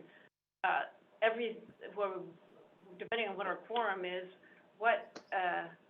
how many votes we need for something. If we always need 7 votes, it just struck me as maybe it would be a low threshold, but I'm kind of getting a sense people don't want to add the list, and I think that what's in there is workable, so I don't feel strongly about it. It seems to me straightforward that if something kind of does a substantial decision, putting it in there, but on the other hand, you would get the same argument for taking it out, so. That's helpful. I just wanted to make sure we were kind of through any concerns that kind of at the heart of that, so. I guess I feel a little bit, my lingering concern is just there will be little things like, shall we table this to the next meeting and we need 7 votes for it? But like, really, you can make that decision without a motion, except I guess you were just saying Robert's rules require a motion, maybe. So I think that's my only concern. It's a really technical kind of level concern. Yeah, and so similar comment is really, what requires a decision? Because today we had consensus around me asking the question, how does the committee feel about me spending another week to recruit someone who might have officially, that was consensus, everyone was great. But when we make the decision on who's on RST, that is a vote. And so I think about that, we're gonna have those discussions, really that, I didn't need an ultimate decision from the group to do that, but I wanted to make sure we had consensus, that was a good idea. So as I think about this, it can get a bit confusing at times on where we're talking about things that don't need a formal decision. Whereas when we need a formal decision, it really is, we should follow one system. That's the way I feel that is. We should have one system because we can get very convoluted in discussion trying to have multiple systems we're trying to follow. So if it's just about dialogue and we can all, agree that this is a question we're answering, that's great, there's no formal decision, great. But when we have a formal decision, we should have a formal process, one formal process. Okay.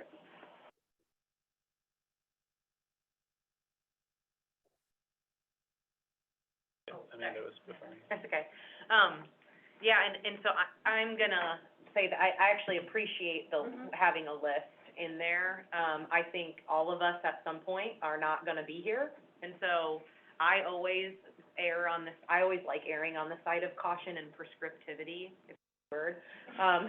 Prescriptiveness, I don't know, for charters, just because inevitably all of us will not be here eventually. So we may all agree and we may all think it's a, oh yeah, duh moment, but who knows who's gonna be here in the future and how they're gonna interpret things. So that would be my point to include it, as long as we all agree. I don't think that there's any negatives to including it, recognizing that it's not the end all be all, and the point that Jason was bringing up on the decision making, I think why we landed, just to harken back on having the motion and the Roberts rules trigger the substantial decision is because that would also trigger the ability to have a minority. So if somebody feels so strongly one way or the other, it triggers the ability to have the minority report And so that's sort of where that came from. So if somebody really didn't want, you know, the traditional ecological knowledge, or to have, you know, then it would allow, you know, and we could have asked, somebody could have made a motion, and we could have gone that route, and somebody could have done a minority report if that's, you know, somebody feels that strongly that it's a substantial decision. You know, so I think just to remind us kind of a little bit of the conversation that got us there. And a counterpoint, but also to remind us how we got here. The reason why we're talking about substantial decision, as far as I understand, is to go back to, I think, Will's point is that it was in the event that we couldn't reach consensus, right? So like that's why. And so I guess then the reason why I don't think we need a list, and I don't want us to get blocked in by that, is that every single one of these things could be done by consensus. But if we have it on a list as these are the substantial decisions, then we have to vote on it. And we have to have 7 of 10, rather than if we potentially could have 8 people here and they could all reach consensus. We could have 6 people if it's a quorum and reach consensus about the subject. So does that mean, like, I think we're supposed to be striving for consensus. And in the absence of ability to reach consensus, we vote. And it requires a supermajority. Yeah. That was beautiful. I just have to say, I am your stand-in here, but I was wondering if maybe instead of spending all of this time discussing what a substantial decision is, you want to spend some more time first discussing what consensus looks I like. kind of agree, because I was thinking that a consensus, working by consensus meant you had a consensus vote. We just tried to have everyone agree. We kind of reach an agreement and discussion, and then we're like, okay, let's bring it to a vote, and in consensus, I'll go, yes. So I think essentially, because you're talking about it a little bit like consensus is we don't need to bring it to a vote. But I would think in terms of having a formal record of committee actions, just for legal purposes, you want to have the vote for these things, you know, even a roll call vote. But good, I agree with your point. Yeah, that's actually, Megan, apparently you did make a really good point, which is, my understanding of consensus is, it sounds like different than yours. And it actually comes out of, at least at the Board of Commissioners, a long time ago, I was a hippie who lived in an intentional community, and there we talked until we reached consensus. We didn't have votes, but then on the Board of Commissioners, when you are it's typically done when you're directing staff. You don't need to you don't make a decision because you're seeking more information, or you're like, yeah, we get this, we're gonna take the next step in the process. And usually that was a recommendation process. And that was, okay, we're all thumbs up, but there's going to be a decision in the future that will likely result in a vote that likely creates a decision for the record. But I think that's a good reminder in this context that we're actually making recommendations to the Board of Forestry. So that's why, to me, it matches the consensus building model of decision making. What did you mean? Were you interested in this? I just think that you sort of, in your charter specifically go straight to, when we don't have consensus, this is what it looks like, and there isn't anything in here that's like, What is consensus? which goes back to what Amanda said, which is we strive for consensus, and some of Will's comments. And so maybe just a section on, this is what consensus is, we vote. If we don't get to consensus, Good point. Because that's in the final report. yeah, I've been reading it, yeah. Yeah, of course. You guys have it. So just a process point, there's about 19 minutes left in the meeting. And so it'd be good to kind of get to some sort of a decision point on what a substantial decision is. And so just raising that for awareness. My name away, like this. Yeah. Totally. I'm gonna hide mine. I just have a quick thing. So I just want to be clear. I do think we need clarification on consensus, because I agree, we kind of jumped from one together without fully going through the first one. And I guess I would be uncomfortable, you know, this list of things that we had up there for what potentially would be substantial decisions.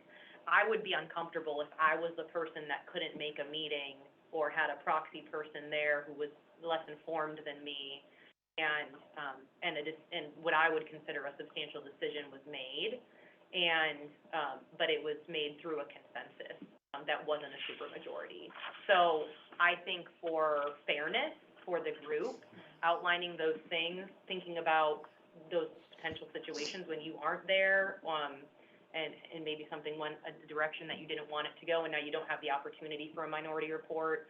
I think we need to think through those types of situations as well. And it doesn't mean that you can't, call for a vote. Everybody could agree. We could come to a consensus vote, right? Mhm. Where everyone agrees and everybody votes the exact same, but it was done through this substantial decision process. So I don't feel like because we vote through Robert's rules, it negates the fact that we can still get to consensus through that mechanism. And I don't think that it takes away from the ability for this group to work in a partnership, in a collaborative way that's really well-functioning. I just don't want to get bogged down, and just because we took a vote, now it's like this formal thing that, I don't think that it discredits those decisions at all. I just want to add one little thing. So, under what I'm hearing you say, you're proposing that everything go to a vote, that has a supermajority, that could otherwise be, decided upon by consensus? That's what I heard you say, but so what would you propose then? I guess I'm proposing more or less what's already written here in the draft charter, in that, and I do, like I said earlier, I do appreciate having a list there if we can, even in this context, if we could get to consensus, I don't think that we need to make a formal motion to vote on having a list in or not having a list in. But I think having that in, it puts us all on the same playing field. When we're all gone, everybody agrees that those things are important and should get a vote and should deserve the opportunity for a minority report. And so again, we're striving for consensus. I don't think everything that we do would require that, but there are certain things that this group agrees should go through that process. I was digging into IMST charter from way back when, and they have a whole section on consensus in voting, that maybe would be worth, if we want to, because I appreciate your point, Megan, about defining what is consensus, and also your point, Amanda, that we could get to consensus and vote. We may also be able to get to consensus without a formal vote, but being very specific and sort of a shared understanding, because they all got a little bit of a different idea. So maybe I'll send this to Terry, and Terry can send it around. I don't know if it's quite right, but I think it's got some language that would be useful for sort of adding a section into the maybe just to try to circle us back to a decision. It sounds like maybe spending a little time on defining consensus, adding that to the charter, which I don't know that we'll be able to do right now, but tee that up. And then back to your question sort of from the beginning, Wendy, about whether we want to, in addition to the process we've outlined of what a substantial by a vote and a motion, we also want to include other drawbacks or concerns with adding a list.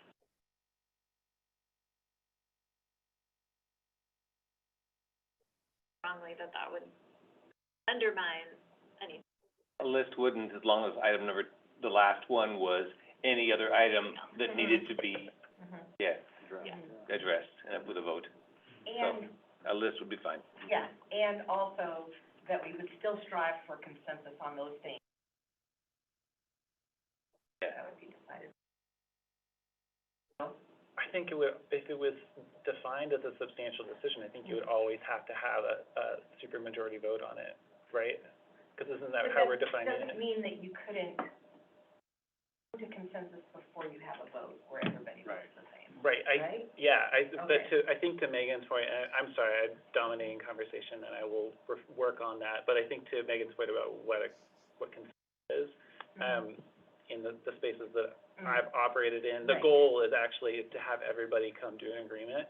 And so if you're always like, well, we can just pull the supermajority vote out of this, that it loses the like, we're here and we have to figure this out component. Right. So I mean, I worry about that kind of for the future generations, right? Because if a future Amanda Sullivan Astor comes in and is like, well, I only need 6 more votes on this committee in order to get what I want, that's not, I don't think, at least, what the authors were intending.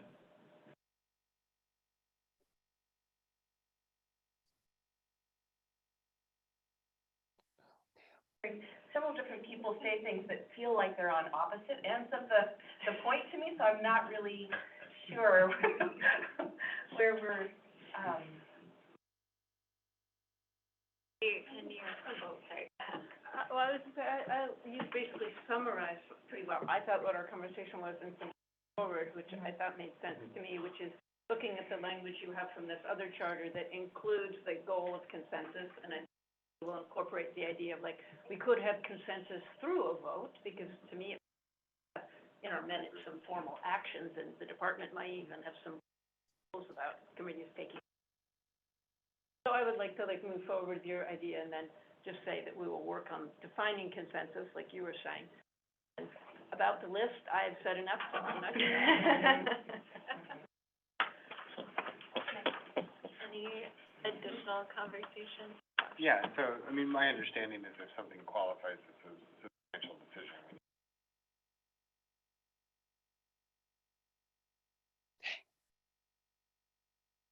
Oh, So consensus can be on something that's not a substantial decision, unless someone calls for a vote, and then it's suddenly elevated to one, but we all sort of talk about it, and we're like, okay, that's great, and there's no need for a formal vote.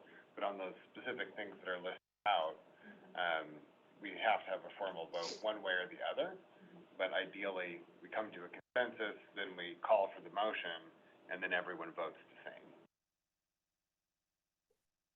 prior to the vote. We talked it out, came to something everyone. But I think it's whether or not we arrive at consensus or have to decide through a supermajority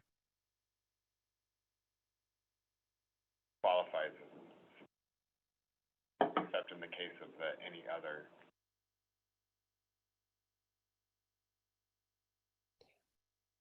We need to vote on this and made a motion, now it's become a decision we're voting on.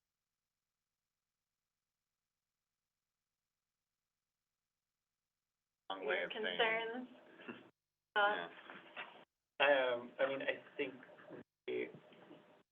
like Julie's comment, I'm saying the same thing in ways. I just want to make sure that in the future, that it, I mean, if the group decides now, if we come to consensus that really anything is going to be a substantial decision, that's a way that we can form it and structure it. But I thought that AMC was about reaching consensus, which is different than a supermajority. Like, a supermajority is me counting my votes, right? And like looking like, do I have this person and this person on board to get this thing through? Consensus, and again, maybe it's just about, maybe we need to determine what that is all of us trying to figure out how to reach agreement on it. I feel like we're all kind of framing it slightly differently, but I think trying to get to the same place, which is that we should define what we mean by consensus. I think that would help a lot, and I think this language that I've got maybe helps get us there. And I wasn't thinking that precluded, like having a vote on something would preclude that, or even then getting to consensus, just that it would be for those substantial decisions where it requires more discussion, we want to have a minority report option. That there would be that sort of documentation opportunity to hear what you're saying. And maybe like Maybe we language should around decide, consensus needs to be bolstered in our charter to make it very, very clear that that is really heading towards, whether it's an informal discussion or whether it is a significant.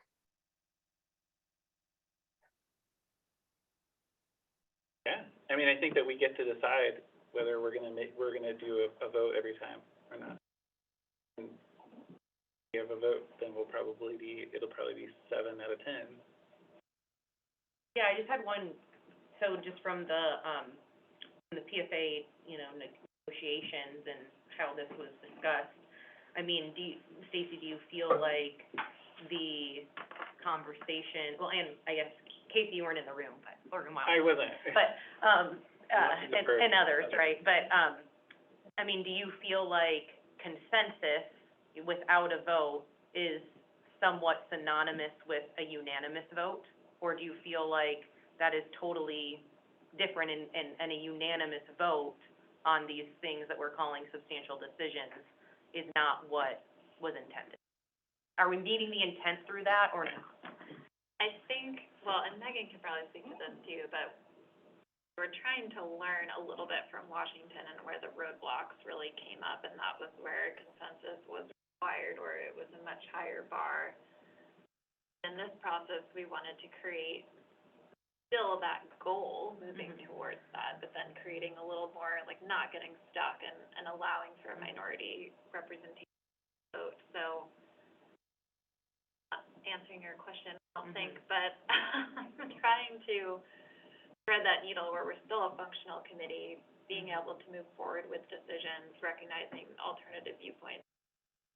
So, to me, it seems like maybe it's a framing of defining what consensus is, really making clear that that's our purpose for AMC, we're striving for that, and then in the to and/or where someone feels that they want to elevate it, even if we are all a unanimous vote, maybe capture that for a substantial decision, like our charter or you know, whatever, our co-chairs, I don't know, we didn't, but I don't know that I answered your question. Because I see where you're coming from, Casey, with having a list of substantial decisions. I feel like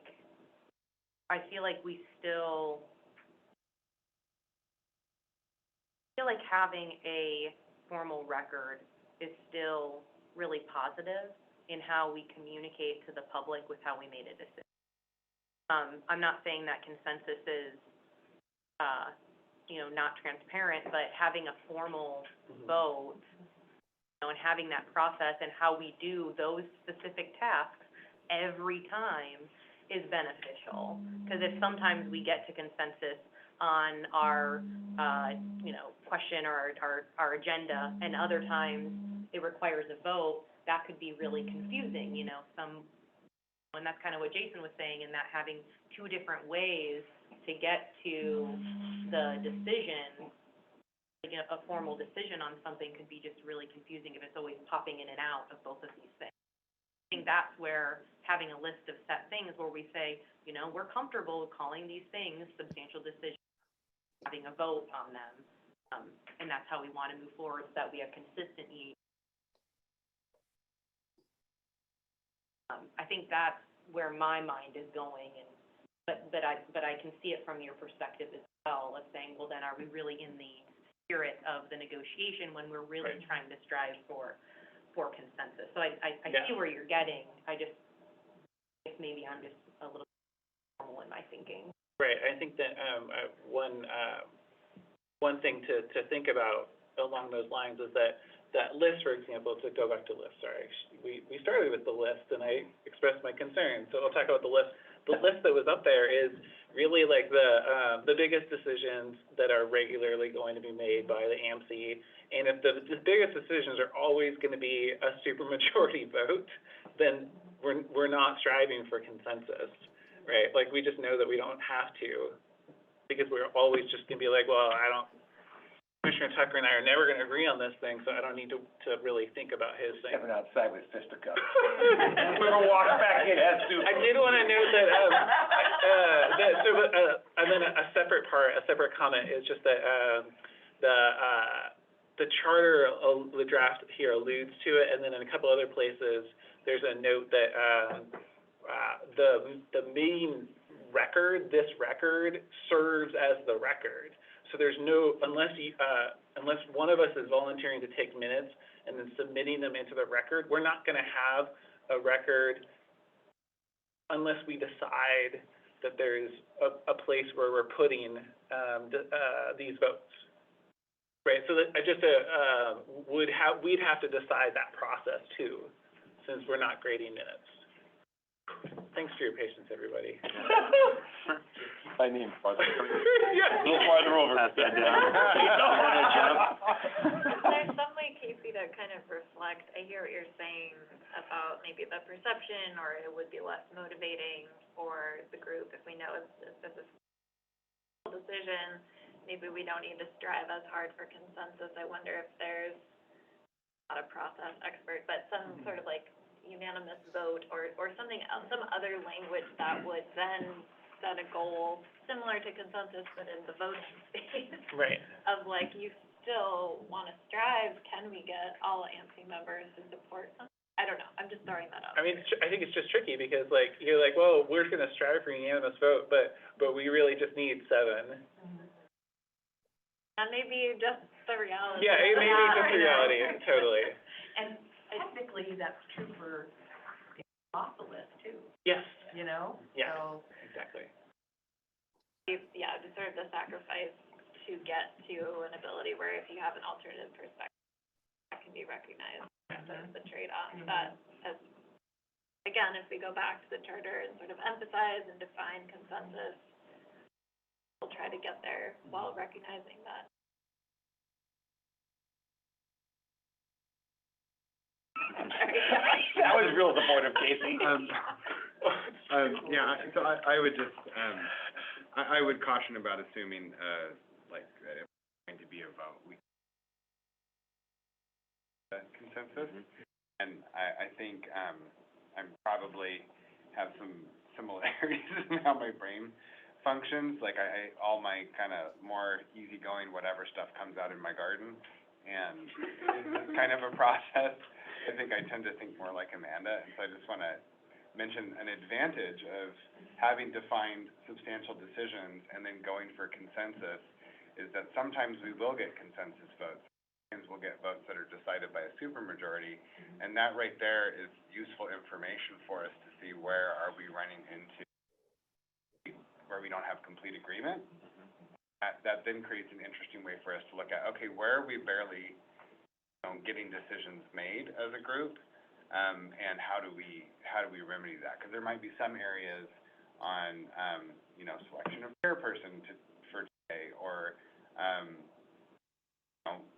preliminary research questions where we have consensus, but then when we get into a specific research agenda, all of a sudden we're running into trouble.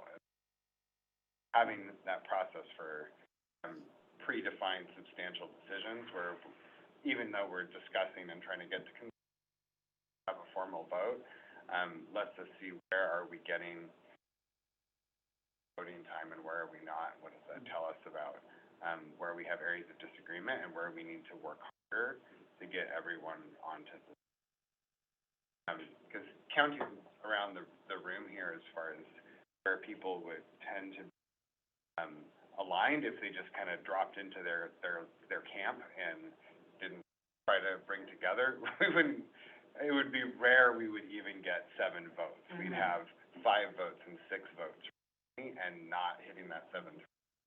So we're gonna have to strive for fail to get there. If I want to do some super protective proposal, I can't do that with just Casey and Stacy and the other state agency person on here. I would have to bring along land trusts and counties or loggers, or OFIC would have to say, okay, yeah, we've got research coming out of Weyerhaeuser's research shop that supports this. I can't force an issue with the way if we just all reflexively go in our camps and make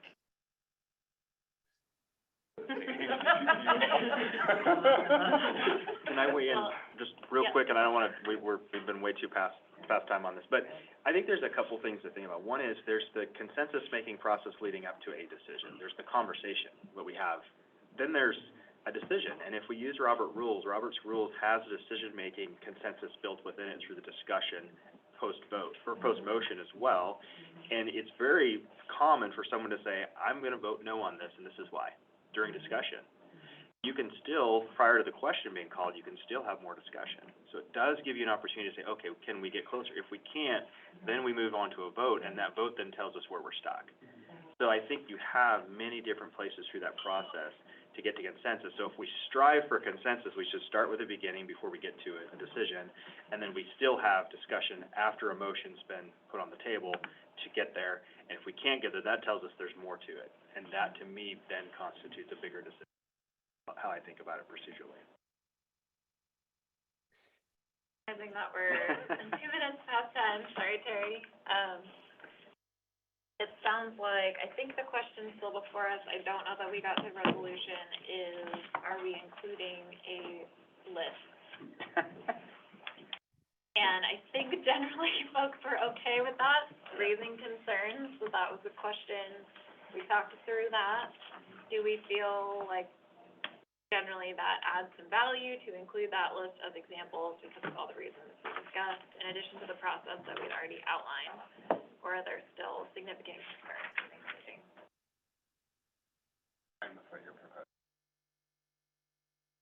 I'm good as long as we have that last caveat, Yes. the number 11, is that what you called it? Yes. Whatever the number is, there you go. Would you like to? No.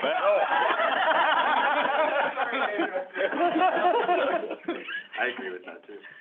Okay, so I think We have consensus? that is a path forward. We need to vote. The closer to 5 o'clock it is, the faster we get consensus. And I do appreciate the conversation. I feel like it's really helpful to have everyone so engaged and back and forth, and it's really great conversation. So even though it took a long time, appreciate all the thoughts to make this. So just for my clarity, I got most of that you want to add the list and you want to add the caveat that you're striving for consensus. Do I have that right? And the question is that a decision? Is that sort of, we're going to finalize that next time? So it's a two-part question. Yeah, I think we landed on adding a little extra language around what consensus means. And then also, in addition to the substantial decision process outlined, adding in that list of examples. And if it's not in there already, adding like, and anything else that, some other. Yeah. The Got final it. bullet that says anything else. But, Got it. a restrictive list. yeah. And to be determined. Yeah, thank you. Perfect. Thank you. Final thoughts? Thanks, Terry. All right. So I think, are you ready to adjourn the meeting? Yes, I think so. That's a Final substantive thoughts? decision. I'll make a motion. And I bet the chair, we could decide this in our charter, but I bet the chair could decide. Yes. I think we are adjourned. All right, thank you, everybody. Thank you. All right. Thank you, everyone. Thanks for letting me fill in. Oh, yeah. Nice It's fun to have you in the table rather than just in the back. Never want to come back.